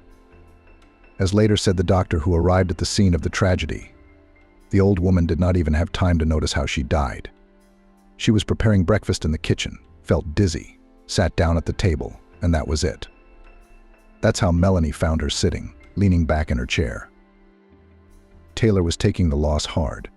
He had fond memories of his grandmother. Melanie looked frightened in general. She kept saying, "What are we going to do without her? What are we going to do now? What are we going to do about Naomi?" A figure skater, Taylor was ready to hit his spouse for all these questions. Melanie saw her grandmother as a helper, a servant, a protector. All she cared about was how they would cope without her grandmother in the household. Of course, her mother arrived with her Liam. He was a good man. He took care of all the funeral and wake issues, organized the farewell. And still Taylor felt dislike for the man. Naomi was the center of attention of her mother Sharon. She hugged the girl, carried her in her arms, and sang songs to her. Taylor could see that the mother was having a hard time, a very hard time. She was genuinely trying to connect with him. As his father's only son, Taylor wasn't going to connect with her. Now that his grandmother was dead, there was nothing keeping him here. The boy dreamed of leaving, starting a new life, leaving the past behind and never remembering it again. To become a completely different person, strong, successful, wealthy. Sharon stayed with her young parents and granddaughter and took an extended leave of absence from work after the funeral. Liam flew to New York. The couple called and texted each other constantly. They couldn't seem to live without each other. Taylor realized that her mother was afraid to entrust her granddaughter to a young, grief-stricken parent. She probably saw her son's indifference to Naomi and Melanie's behavior. Unlike the grandmother, the mother saw that the young mother likes to drink and go out. Yes, Melanie did not hide in front of her, openly talking with suitors on the phone, disappeared for 24 hours with new acquaintances. Taylor also tried not to appear at home, spent a lot of time at the university and with friends. One day his mother gathered all the adults living in the once cozy, but now orphaned apartment for a serious conversation. They sat around the table in the kitchen. Little Naomi was sleeping peacefully in her crib in the bedroom. "I've been living here with you and I've realized a lot of things," her mother began. Melanie tensed and Taylor took on an indifferent look. Was she really going to tell them how to live their lives now? Then Taylor would enjoy reminding her mother of her own behavior. "I have no right to judge you," the woman continued. "I've made a lot of mistakes myself, but it's the child who suffers. She is fragile, defenseless, vulnerable. The girl needs someone significant, responsible, an adult by her side. She's almost a year old. She can't even stand on her feet yet. She needs to be practiced, taken to doctors. She needs help. Can you give her all that right now? Taylor shook his head no. Handle an infant? It seemed impossible to him then, because Taylor was planning to move to the capital and start a new life. We can't, Melanie replied. We can't take care of her right now. We're getting a divorce. Taylor looked at his wife in surprise. No, he was not against it. He was in favor of it. But it was just that they hadn't talked about divorce before. Really? The mother asked. Taylor nodded affirmatively. Well, that's not surprising. You two are living like complete strangers. I've noticed that, of course. Anyway, I have a proposition for you, even Melanie, probably more for you. Don't say no right away. Think it over. Liam and I are going to take Naomi with us. I'll take care of her. I'll take care of her, her development, her medical appointments, her nursing. All you need is a power of attorney for the baby. You each have your own separate lives, studying, working, looking for your soul mates. Each of you can see the girl whenever you want. My and Liam's house is open to you at any time. So when you're back on your feet, will you pick Naomi up when you're ready? Think about it. Consult. What's there to think about? Melanie's eyes lit up with joy. That's a great offer. I'm definitely in. I have just now and work options appear, and kind of a serious relationship is planned. That's good, smiled Mother. What do you think? She looked at Taylor. I think it's a good idea, the young father nodded. Taylor felt uncomfortable. It seemed to him that his mother was trying to compensate for her failure as a mother. She hadn't raised her son. Now she wanted to go down that road with her granddaughter. On the other hand, what does he care what the mother's motives are? She's taking Naomi and saving her and Melanie a lot of trouble. So you should be happy, not brooding. Especially soon Taylor will leave here and forget this whole story like a bad dream. It didn't go away, of course. Taylor, as he planned, moved to New York after his studies, got a job, rented an apartment. He studied a lot and worked hard, made his way in this life with elbows and teeth. With women, Taylor was now careful, did not allow serious relationships, and even more so the appearance of new children. Then it seemed to him that the worst thing that could happen to him, the birth of a new random baby. So a significant part of his salary went to alimony to a complete stranger and unloved daughter. And if another child comes along, then what is there to live on? About the fate of Melanie, Taylor knew only from the words of his mother. She communicated with her former daughter-in-law, kept in touch with her. Melanie stayed in Chicago, found a job there, remarried, this time to some half-marginalized guy. Well, it's not surprising, given the fate of Melanie's parents. The mother often sent her son pictures of Naomi. The girl was growing up fast. The older she got, the more it was noticeable that the little girl looked a lot like her paternal grandmother, the same big blue eyes, light wavy hair, correct pleasant features. Liam, the mother's young husband, replaced the role of father. In the photo, he was hugging the baby girl, holding her on his shoulders, playing with her, and, judging by the look on the so-called stepfather's face, he was enjoying it. Taylor didn't understand the man. To mess around with someone else's baby and still be happy about it. Naomi had developed some serious health problems. No wonder Melanie hadn't given up her bad habits during pregnancy. Mother and Liam dragged the girl to doctors and hospitals, took turns lying with her in the hospital, fighting for her. Naomi was almost threatened with cerebral palsy. Through the efforts of her mother and stepfather, the diagnosis was not confirmed. They pulled Naomi out, put her back on her feet. Her mother tried to tell her son about the details of her daughter's treatment, but he was frankly uninterested. Taylor couldn't understand himself at the time. What indifference to his own child, he had once blamed his mother for it, and then he had done much worse. Taylor only transferred money to his daughter, but did not want to see Naomi. Sometimes, however, her mother arranged meetings between them. She was clearly trying to arouse Taylor's paternal feelings. They met most often in cafes or children's centers. Mom would bring a pretty dressed-up girl. Naomi looked like a doll, like a little girl from a postcard. She smiled broadly at her father, trustingly took his hand. He automatically communicated with his daughter, but there was no response in his heart. Melanie didn't see the girl either. The mother sent Naomi's photos to her former daughter-in-law, reported on her treatment, told her about her new skills and her growing up, and constantly called Melanie to visit her. And not just Melanie, but her new husband. She did everything to ensure that the connection between the girl and her parents was not interrupted. But the trouble was, the young parents didn't want the child. Both were quite satisfied that the grandmother took the girl to herself. One day before Naomi's 4th birthday, the mother dragged Taylor out for a meeting. She came alone, without the girl, which surprised her grown son a little. "Something wrong?" he asked. "Naomi's a little sick." "Then why are we meeting?" "But let's go shopping and pick out a present for her. She's 4 years old, she understands everything. She's looking forward to the holiday, and you, of course. She adores you, you know that. Why don't I just transfer the money like always and you buy what she likes?" "Maybe. You're a father and you should know what she likes too," smiled her mother. "That's why I brought you here. You have to choose and buy the gift yourself. It's important." Taylor shrugged. It was that mother thing again. She was clearly feeling guilty in front of him for her cold childhood. It was very noticeable, and she tried to get closer somehow. She thought it could still be fixed. But still, Taylor went baby shopping with his mom. What was there to do?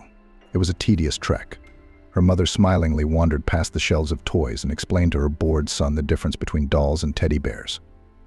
It turns out that Naomi likes certain toys, and to others is completely indifferent. "The little girl loves unicorns," the mother gushed, "and cartoons about them. We watch and read books about them too. And we have a whole carload of stuffed unicorns." Taylor nodded silently, wishing this shopping spree would end. They'd bought Naomi another unicorn for her father to give her on her birthday. "Is that it now?" Taylor asked hopefully.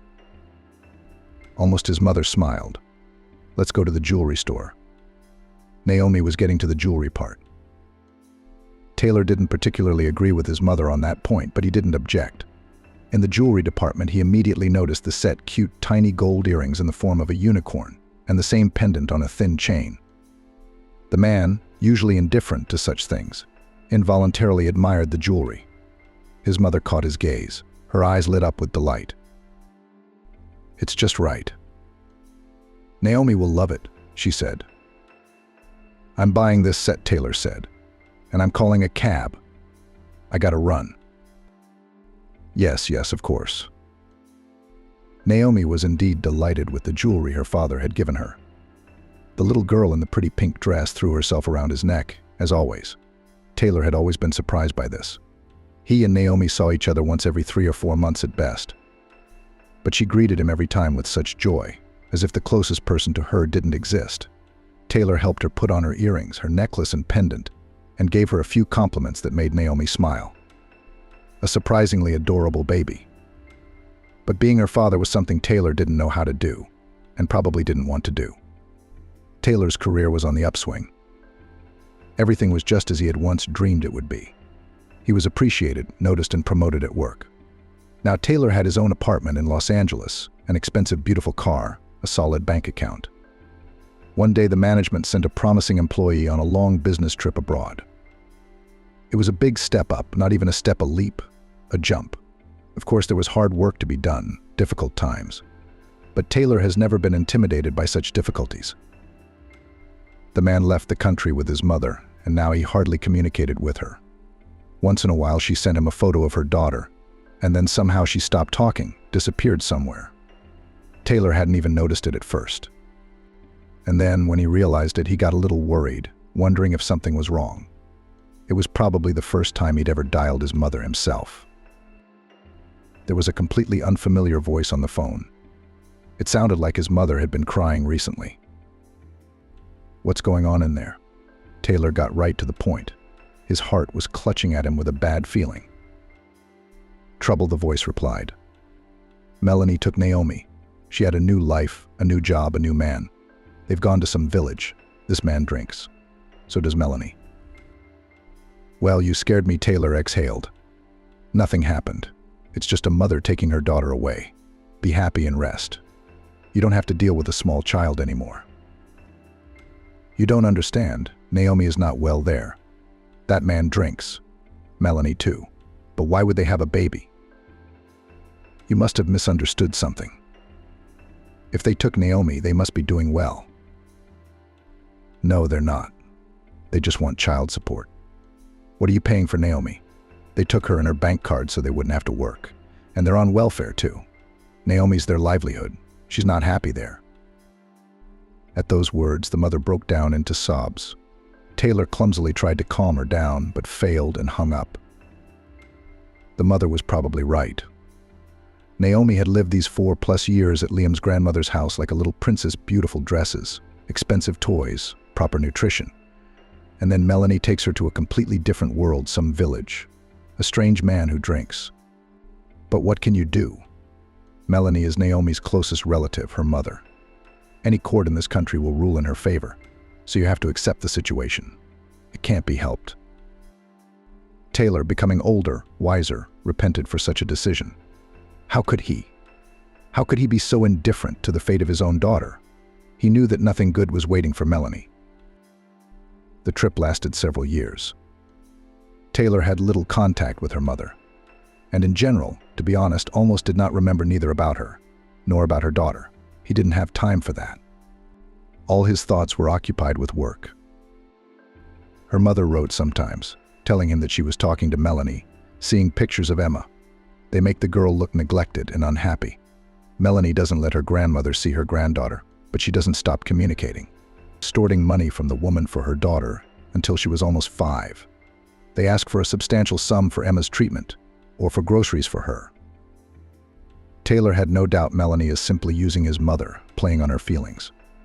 But what could be done? They were all adults, so let them figure it out for themselves. Taylor does what he's supposed to do. He pays child support, and he doesn't care about the rest. The mother tried to terminate Melanie's parental rights. Details of this story Taylor knew partly from the mother herself, partly from acquaintances. She hadn't succeeded. Melanie only got angry, afraid that her only source of income would be taken away from her, and fled in an unknown direction. Contact with her and Emma was cut off. When Taylor returned to America a few years later, his mother begged him to find Emma. She was very worried about the fate of the girl, still attached to the little girl for these 5 years, while she raised her, treated and put her on her feet. Liam and I tried to look for them, but we're officially nothing to them. They won't listen to us, and we haven't found any trace of them, the mother said. You're the father. We have to respond to your signal. Don't worry, they're fine. Don't worry. If anything, they'd let me know, Taylor replied. And anyway, they don't want to talk to us. You don't have to, if you want to. I'll be married soon, and I'll bring you other grandchildren. I'll have someone to babysit. Mother shook her head sadly. All her thoughts were on Emma, and Taylor was really going to get married. Only now he was sure of his choice. Riley was the woman of his dreams. Smart, beautiful, sensitive, understanding, kind. They met during Taylor's business trip abroad. Riley was vacationing in the same hotel where the man lived. They bumped into each other at the front desk, got to talking, and things started to heat up. Now Taylor couldn't imagine life without her. His heart melted next to Riley. She showed him that not all women, such as Melanie, greedy, mercantile, irresponsible. Riley gave Taylor so much love and warmth that she was finally able to warm him. With her, the man saw the world through completely different eyes, and it was wonderful. Of course, Taylor had immediately admitted to Riley that he was married. They were as honest with each other as possible, and he told her about his daughter. It's good that you have a daughter. I'll never be able to have kids, Riley admitted. Well, I told you that. If you don't want to be with me after that, I'll... You what? Taylor exclaimed. With or without kids, I want to be with you. I want to be with you. You're totally my man. Don't even think about it. So Taylor's words were pure truth. He wanted to be with Riley, to hear her voice, to see her deep eyes. And anyway, back then, he still believed that if you had money, you could cure anything. Riley's infertility would be taken care of. And even if they didn't, he didn't care. Just as long as she was there for him, this wonderful, dear and beloved woman. Thank you, Riley lowered her eyelashes. Your daughter? She can come over any time. I'd be happy to have her. I hope we can be friends. See, here's the thing. Taylor had to tell his sweetheart the details of his not-so-pretty story. But he was honest with her, as honest as ever. Time passed. Taylor and Riley lived in a large country house. The man had achieved a lot, became the second person in the company after the owner and director. The family obviously did not need money. The mother was sincerely happy for her son and proud of him. She repeatedly asked Taylor to apologize for the fact that she actually abandoned him as a child, did not engage in the upbringing of the only child. Taylor had long forgiven his mother. He did not hold a grudge against her, but he still did not feel such affection as for his grandmother. The man felt sorry for his mother. She felt guilty before him, before her granddaughter, before the whole world. She was tormented. She was especially worried about Naomi's fate, for there had been no word of her since Melanie, frightened, had taken her daughter and fled in a unknown direction.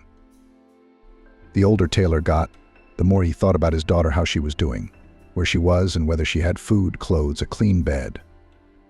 Thinking of his daughter now, the man sighed heavily.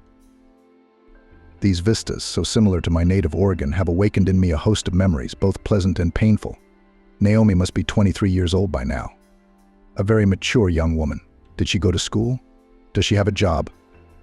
Why didn't Melanie ever try to contact me, even to ask me for money for her daughter? She must have known I was rich now. Naomi was alive, at least until she was 18, obviously because Taylor's card was charged monthly for child support. But it's been 5 years since his daughter came of age. Now her father's not involved in her life at all. He could have been, and he would have wanted to be. He has the means now, but the children no longer exist and will no longer exist. Once the supposed appearance of a child was a nightmare for Taylor, now a pipe dream and unattainable. What a wonderful mother Riley would have been, he said sadly. But she wasn't. Taylor had everything now: money, career, respect. He wished he could share it with his daughter. But where would he find her now? And would she forgive a father like that? He, Taylor, when he was Naomi's age, hated his own mother. And she did less wrong to him than he did to his daughter. At least her mother was in her son's life sometimes, giving him gifts. And Taylor was never there for Naomi. Monthly alimony didn't count. Taylor was eager to see what Naomi had become. He was sure she probably needed help, and her father could provide it.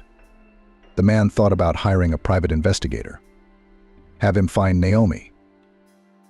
The only thing stopping him from taking that step was fear. For one thing, the man was afraid of hearing disappointing news. Something he didn't even want to think about. Taylor chased the bad thoughts away, but there was a heavy feeling in his heart. Though perhaps he was making his own head spin. Secondly, Taylor was afraid of Naomi's reaction. His father hadn't been around all his life. And suddenly there was a benefactor who got such a role in his old age. I bet his daughter despises him, maybe even hates him, looks down on him. I passed a small local church, white walls, gilded domes, a beautiful and obviously old building. The man stopped, admiring the structure, and then his gaze fell on a tiny figure on the steps leading to the doors of the temple. It was a girl about 5 years old, modeled, obviously from a dysfunctional family. Big blue eyes looked incredulously from under her headscarf to her eyebrows. In her hands, the little girl held a mug, at the bottom of which a few coins jingled. So much poverty around these days, Taylor thought. It's terrible that such small children have to beg. Where are the adults who are supposed to look after them? And where are the child welfare authorities? The little girl would clearly be better off in an orphanage than on the streets. The man's heart squeezed with acute pity for this crumb. He slowly, so as not to frighten, approached the little girl, threw a few $1,000 bills into her mug.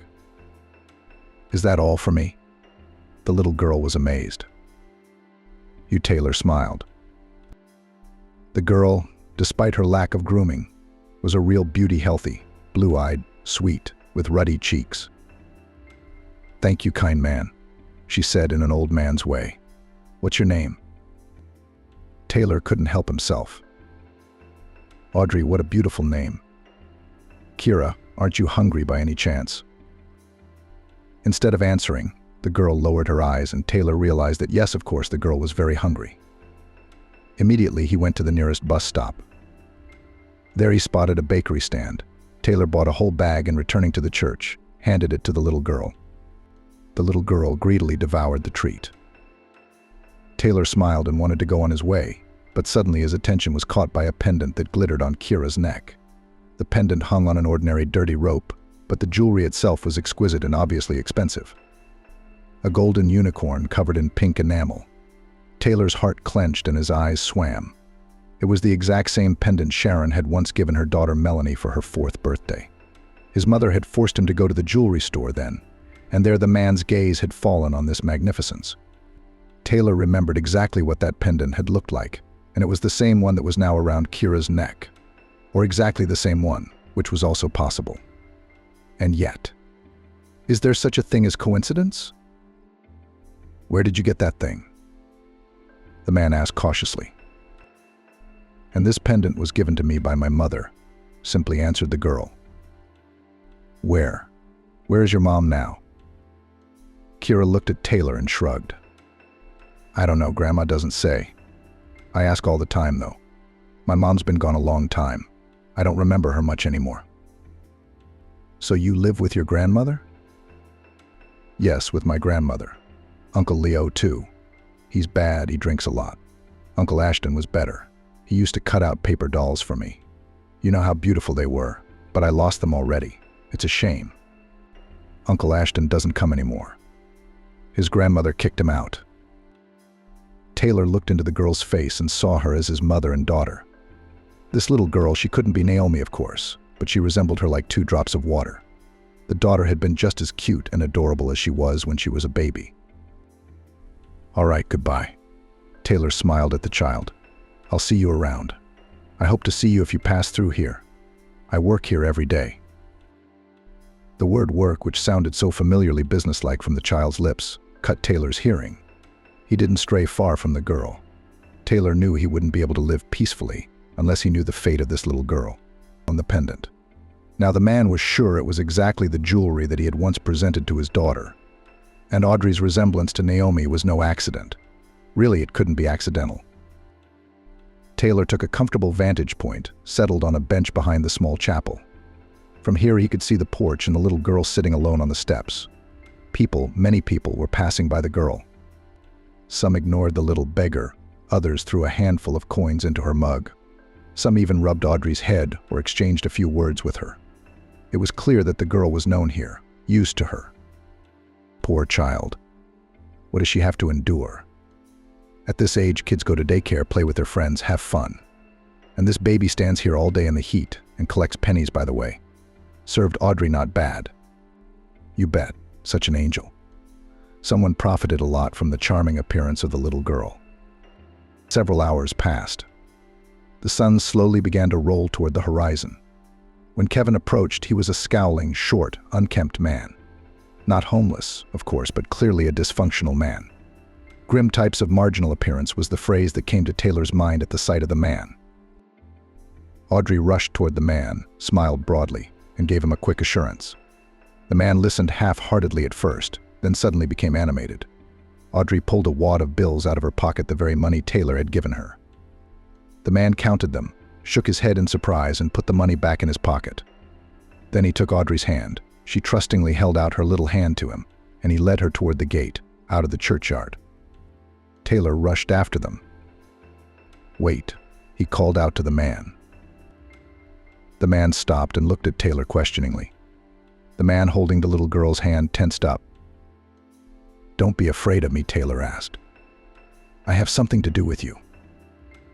The man took a couple steps away, but didn't leave. He looked questioningly at the man who had spoken. I'm not the police, Taylor said at once. He realized that this man might be afraid of men in uniform, and with good reason most likely. But he couldn't let the man be afraid of him now and run away. I'd like to offer you money for information.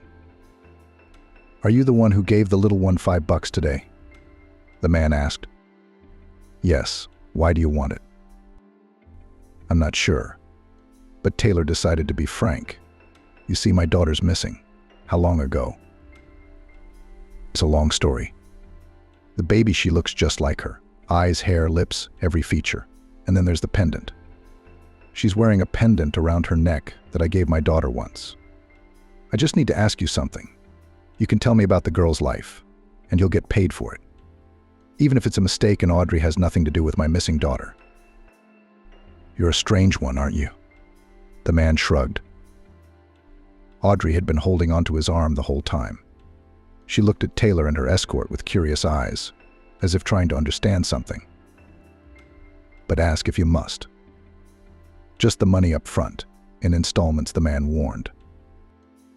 Taylor handed him a $1,000 bill and asked the first question.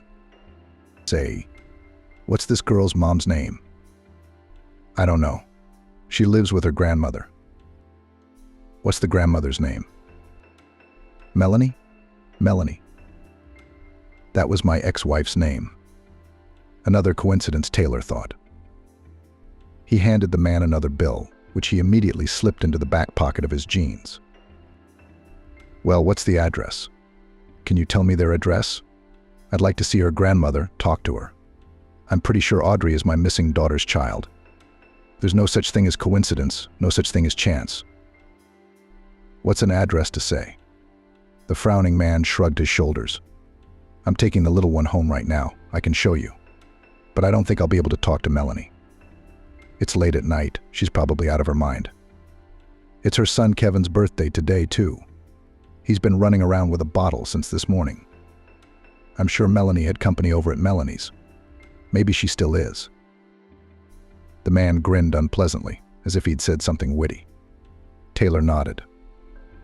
The three of them walked a couple blocks and ended up in a cramped old courtyard. There was trash everywhere, swings falling apart, weeds poking up through the asphalt. The houses here were old, wooden, two-story houses. There was a smell of rot in the air. So this was where Audrey's childhood had taken place. The man stepped confidently into one of the entrances, slamming the door loudly. Taylor hurried after him. Audrey finally wrenched her arm from her escort's grasp and rushed up the stairs. On the second floor landing, she pushed the door open. It opened at once. The little girl slipped inside. The man followed her. Without waiting for an invitation, Taylor came in. The apartment was dirty, dusty, dark, old furniture shabby. Wallpaper, plaster falling off. From all corners there was a stench of mustiness and the smell of booze and smoke. Granny, we're here. Audrey's sonorous voice filled the apartment. Not your grandmother, came the man's mocking voice. He was already in the far room. Taylor went to that sound. In the center of the hall, the body of a thin, swollen woman with a yellowed face lay directly on the floor. She was singing loudly, spreading the smell of booze. There were empty bottles and ashtrays under the table, and cigarette butts on the windowsill. The man unceremoniously shook the woman by the shoulders. She mumbled something unintelligible. Audrey ran into the room. Seeing her grandmother in such a state, she was neither surprised nor upset. Most likely the little girl contemplated such scenes every day. And it was horrible. "Wake up," I said, shouted in her ear the man. "You have guests." Finally, the woman opened her eyes and looked around the room. When she saw Audrey, the woman smiled stupidly. Suddenly, Taylor came into her field of vision. She was staring at his face, clearly trying to remember something. Taylor recognized her. It was Melanie. There was no doubt about it. Slumped, aged, but Melanie. So Audrey's her granddaughter, which means she's his own granddaughter. "The ex-husband is here," Melanie said, smiling unpleasantly. "It's been so long since you've been gone, and now here you are." "But you're on your own. I don't have time for this." The man hurriedly excused himself. He looked questioningly at Taylor. He kept his eyes on Melanie and took a wad of bills out of his wallet and handed it to the man. Taylor couldn't believe this was really happening. He'd thought about finding his daughter so many times, and he'd been afraid to start looking. And then all of a sudden it just happened all by itself. Strange. Unbelievable. Amazing. "Hello," Taylor finally got it out of him. "Well, hello, why are you here? How did you find us?" "You're not going to believe this. I bumped into Audrey by accident. I recognized the necklace. I looked closely, and she looked just like Naomi. I was going to look for her. I was going to hire detectives for my daughter. Why did you disappear? Why didn't you come looking for me?" "Because of your crazy mom." Melanie looked at Taylor angrily. "She wanted to take Naomi away from me. She was going to take away my rights to the baby. So we ran away for good. I'd be better off with Naomi." "And me. You didn't think of me." A furious Melanie screamed. "What would I do without my only child? And what would I do without child support? I couldn't get a job anywhere. Taylor thought that it seemed that child support was the only reason Melanie was holding on to Naomi so tightly. The ex-wife hadn't even noticed when she'd revealed her true motives for the child support payments. Melanie was living on her own and supporting her roommate. "Where's Naomi?" Taylor asked. He realized that her daughter was obviously not well. Otherwise, Audrey wouldn't be living with her alcoholic grandmother and begging at the church. "You don't know anything?" Melanie shook her head. "No, our Naomi is gone, that's all. She died 2 years ago, along with Kevin. He was just a baby." Taylor shook, his eyes darkening. The terrible truth pressed down on him like a heavy slab. Deep down, the man felt that his daughter was in trouble, sensed it with some sixth sense, but tried to keep the dark thoughts away from him. And now it turned out to be true. Naomi's gone. Nothing could be fixed or changed now. Taylor imagined how his daughter, all 20, which she probably dreamed of, how he would become for her a wonderful, caring father. And then all of a sudden this. "You what? Do not get so upset," Melanie said in a conciliatory tone. Taylor must have looked too miserable and lost. His ex-wife had taken pity on him. Taylor obediently sat down on the edge of the couch. Audrey immediately settled down next to him, sweet, bright, full of life and energy. Naomi's daughter, Taylor didn't doubt that now. Melanie seemed almost sobered up. She had told her ex-husband her story coherently enough. Taylor had been on a long business trip abroad when his mother, seeing that Naomi was in danger, had tried to take her granddaughter through the child welfare authorities. She was unsuccessful. The little girl was left with her mother. However, now Melanie's rented apartment was regularly visited by inspectors, and it was tense and frightening. Melanie did not lead an exemplary life. She and her then cohabitant loved noisy, fun company, but did not like to work. Naomi was a great source of funding for the sweet couple. Taylor faithfully transferred to the baby very even decent alimony, and even from the state for the maintenance of the child money came. Beautiful, and all would be well, if not for the mother-in-law and her young husband. Liam thinks he's Naomi's savior. They tried to take the baby away, take her for themselves, and sooner or later they would have succeeded. That's why Melanie and her roommate decided to get away, to hide, to disappear into the vast expanse of the country. In that city, they had nothing to hold them. Their homes were not, work too. So they went to seek happiness in a new place. First they lived in a big town, then in a smaller village. Melanie's roommate and place of residence and friends changed with dizzying speed. Naomi was growing by leaps and bounds, becoming a beautiful young girl. And now she too had suitors. What else could grow up a girl, seeing such an example of her mother, and from an early age surrounded by her dysfunctional friends? Naomi early addicted to alcohol. And it is almost no wonder that she got pregnant by herself, without knowing from whom. She spent the whole 9 months drunk, and even went to the hospital drunk. She wanted to get rid of the baby. When she realized she was pregnant, Melanie shared details. Audrey sat next to her and listened attentively. "Maybe we should put the baby in the other room," Taylor suggested cautiously. It seemed to him that this conversation was not for children's ears. "She knows everything." Melanie waved her hand. "Let her know. It's her life, her destiny. She has the right. Not all children are destined to be happy and desirable. What can you do now?" So Naomi didn't manage to get rid of the unwanted pregnancy, but this fact didn't upset her, even perhaps, and pleased. The girl had time to realize that the child can be a great source of income, as she was once for her mother. Baby Audrey was born, pretty and surprisingly healthy, especially considering the lifestyle of her mother during pregnancy. The girl was cared for by Melanie and Naomi. Both of them couldn't get enough of the baby. It seemed to both of them that Audrey would not repeat their fate, would break out into the people. It was their hope for a happy future. Naomi, did she ask about her father, about me?" Melanie grinned. "She did, especially as a child. She remembered you and her grandmother for a long time. And then somehow those memories faded away. Only sometimes Emma would tell me dreams of a beautiful life. I guess the memories must have come to her at night." "And what? What did you tell her?" "That's just the way it is. She said you don't need your father for nothing. He bribes her with his compliments and lives in his own pleasure. Doesn't want to know the kid abroad." Taylor opened his mouth to object but stopped himself. Melanie was right. He really was so callous, indifferent, cold.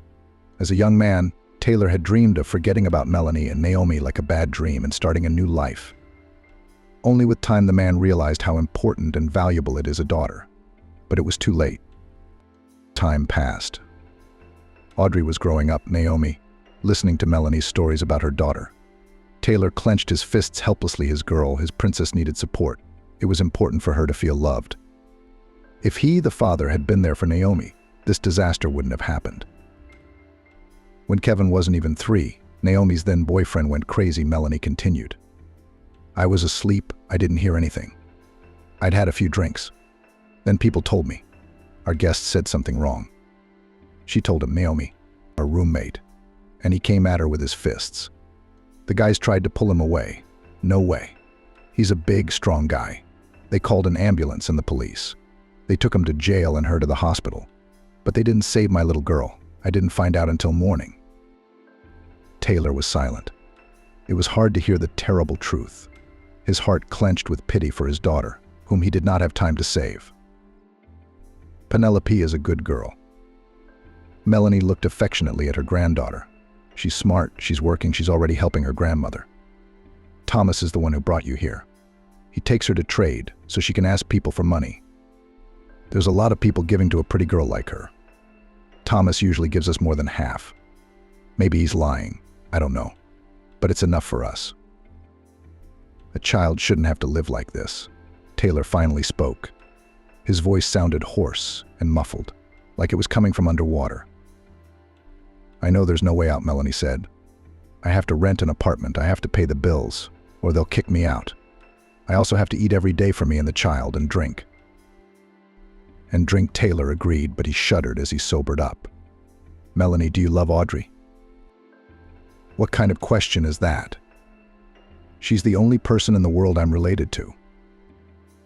Then you want what's best for her, don't you?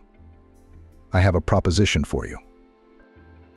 A couple minutes later, Taylor had to leave the filthy, squalid apartment in a hurry. He was followed by curses.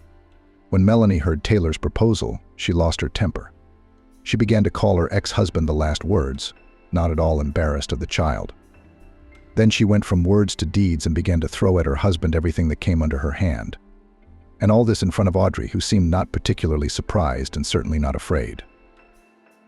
You won't get Audrey. Don't get Audrey. Don't get Audrey. Get out of here and don't ever come here again. Taylor realized later that he'd made a mistake.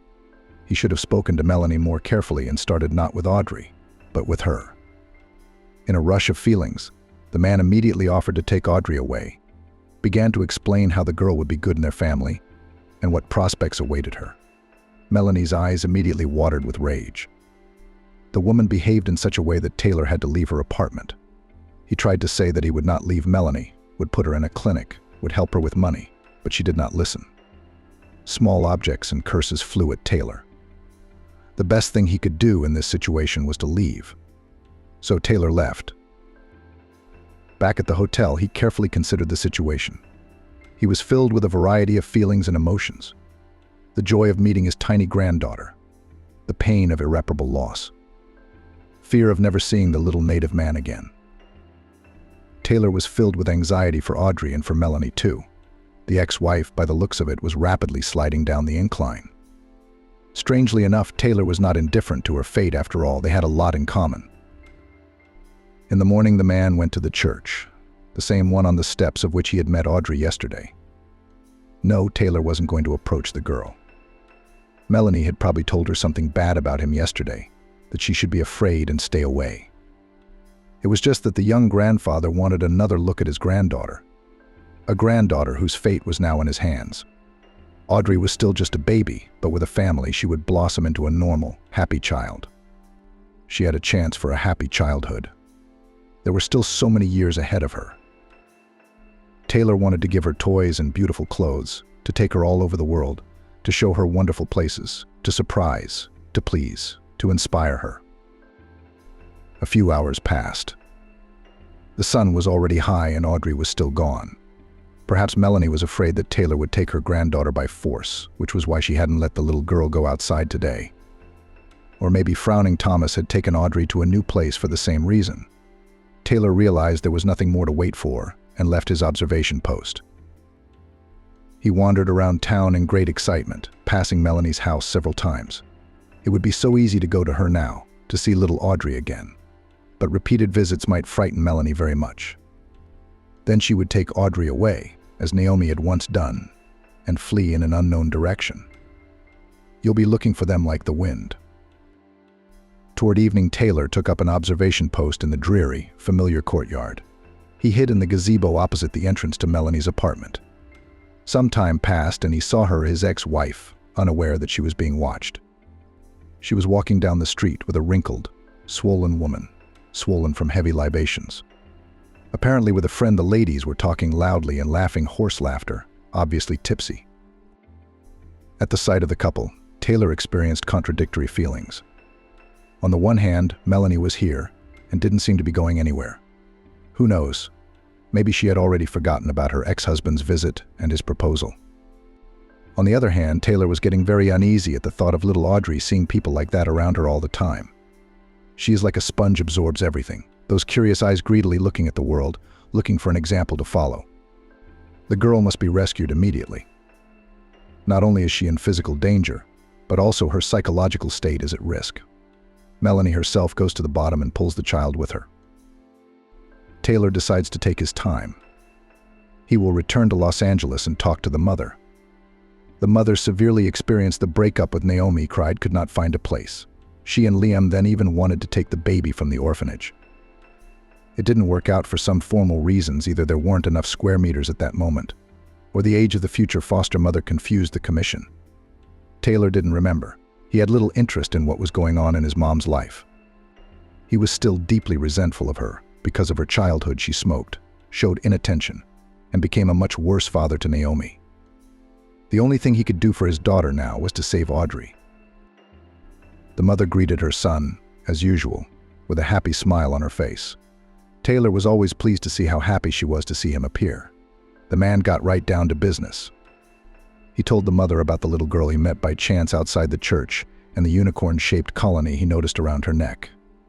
He explained that the girl was living with Melanie, who was a drunk.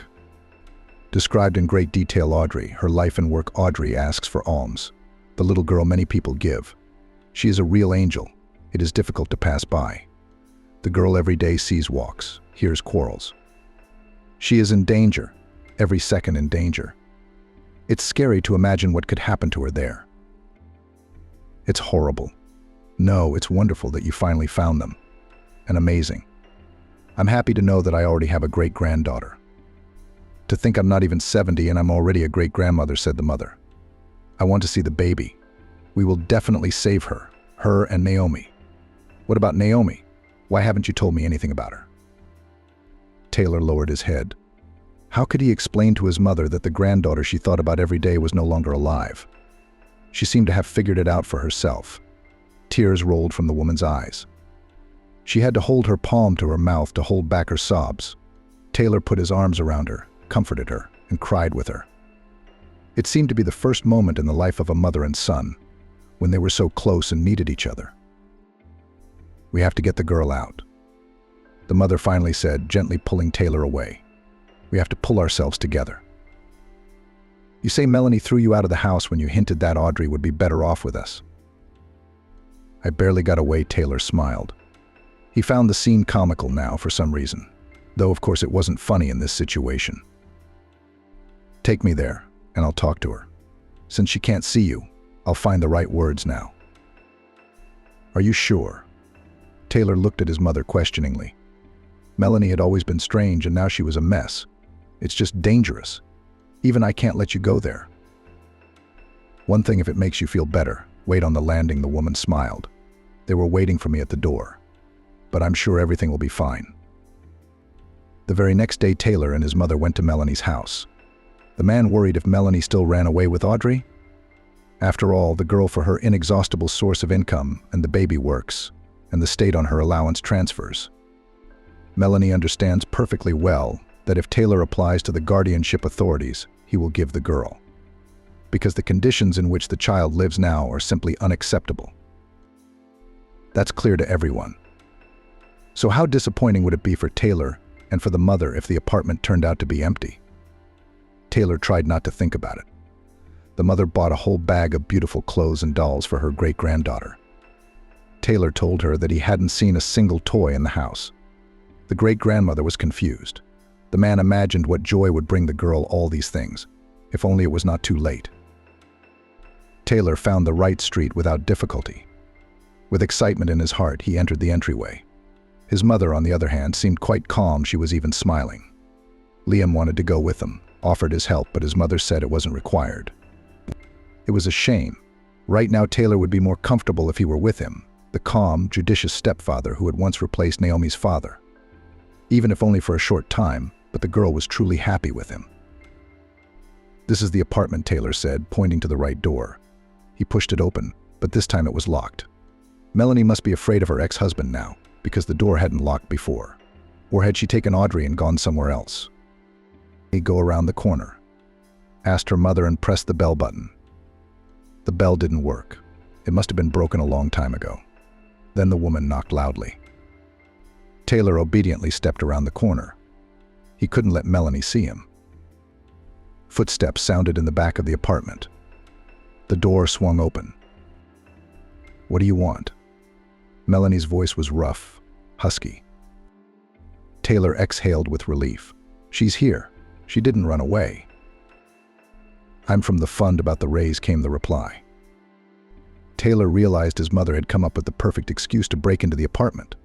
Of course, Melanie was interested in the money. And there, inside, his mother would somehow find a way to get through to her ex-sister-in-law. When the door closed, Taylor suddenly felt anxious for his mother.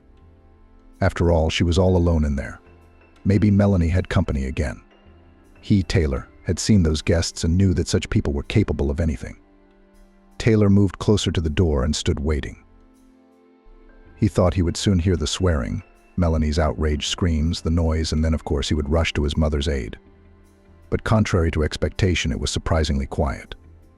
Time passed. Half an hour flew by, then an hour. Silence, stillness, and complete uncertainty.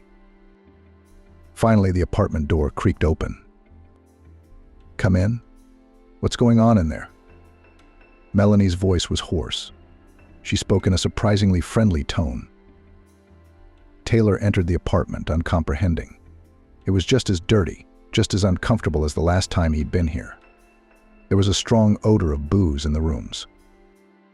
"Where's Audrey?" Taylor asked, looking around. "Working. Out," Melanie answered. "She's out in the yard with the neighborhood kids. She doesn't go to work anymore." "Why not?" But I realized something after we met Melanie's side. Taylor nodded silently. "And the precinct officer warned me several times that Kevin could be taken away from me if this keeps up," she added, sighing sorrowfully. "She's my only family. I don't have anyone else."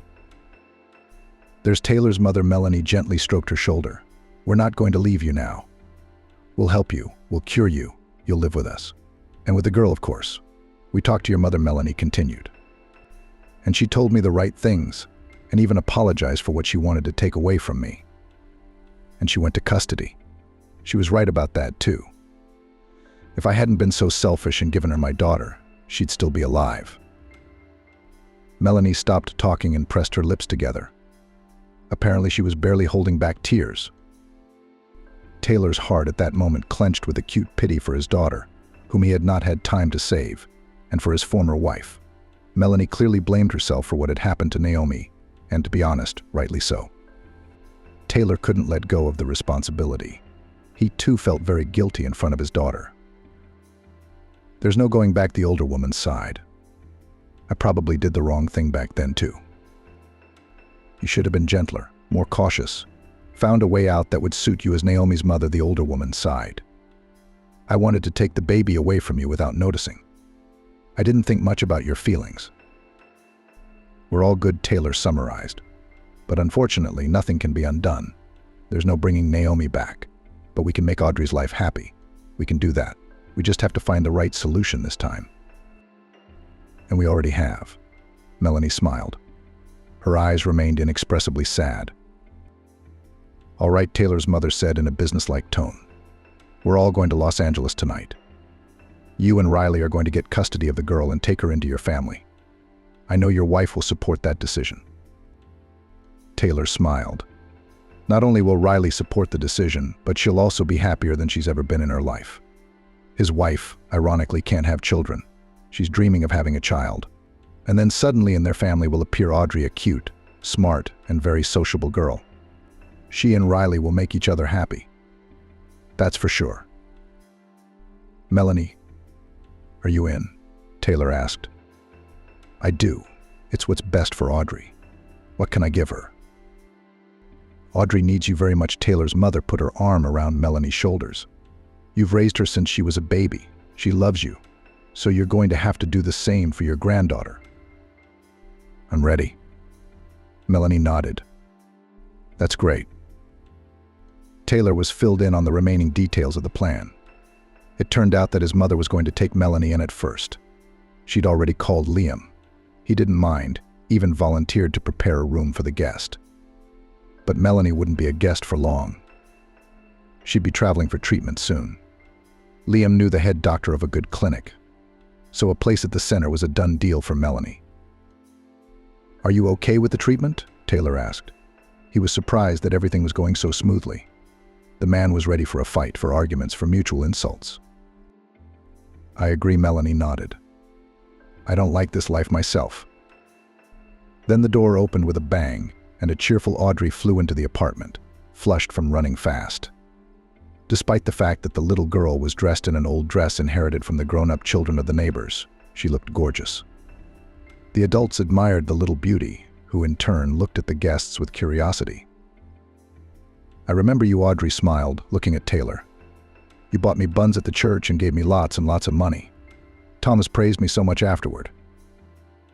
Then the little girl came to her great-grandmother and looked carefully into her smiling and a little confused face. "I have never seen you before, but you remind me of someone very much, someone good and kind," Audrey said. It was already happy. Great-grandmother could not hold back her tears. "She looks so much like Melanie," wondered the old lady. "Amazing." 6 months passed. Audrey lived with the Taylor family. Riley was very fond of the girl, and she reciprocated her affection. The man, looking at his wife and granddaughter, quietly rejoiced that this happiness had come to his house. Riley and Audrey walked a lot, played, talked. The woman dressed up the girl like a doll. She taught her important things: to speak beautifully, to dress properly, to eat decently. The little girl grew up in a far from dysfunctional environment. This, of course, left an imprint on her behavior.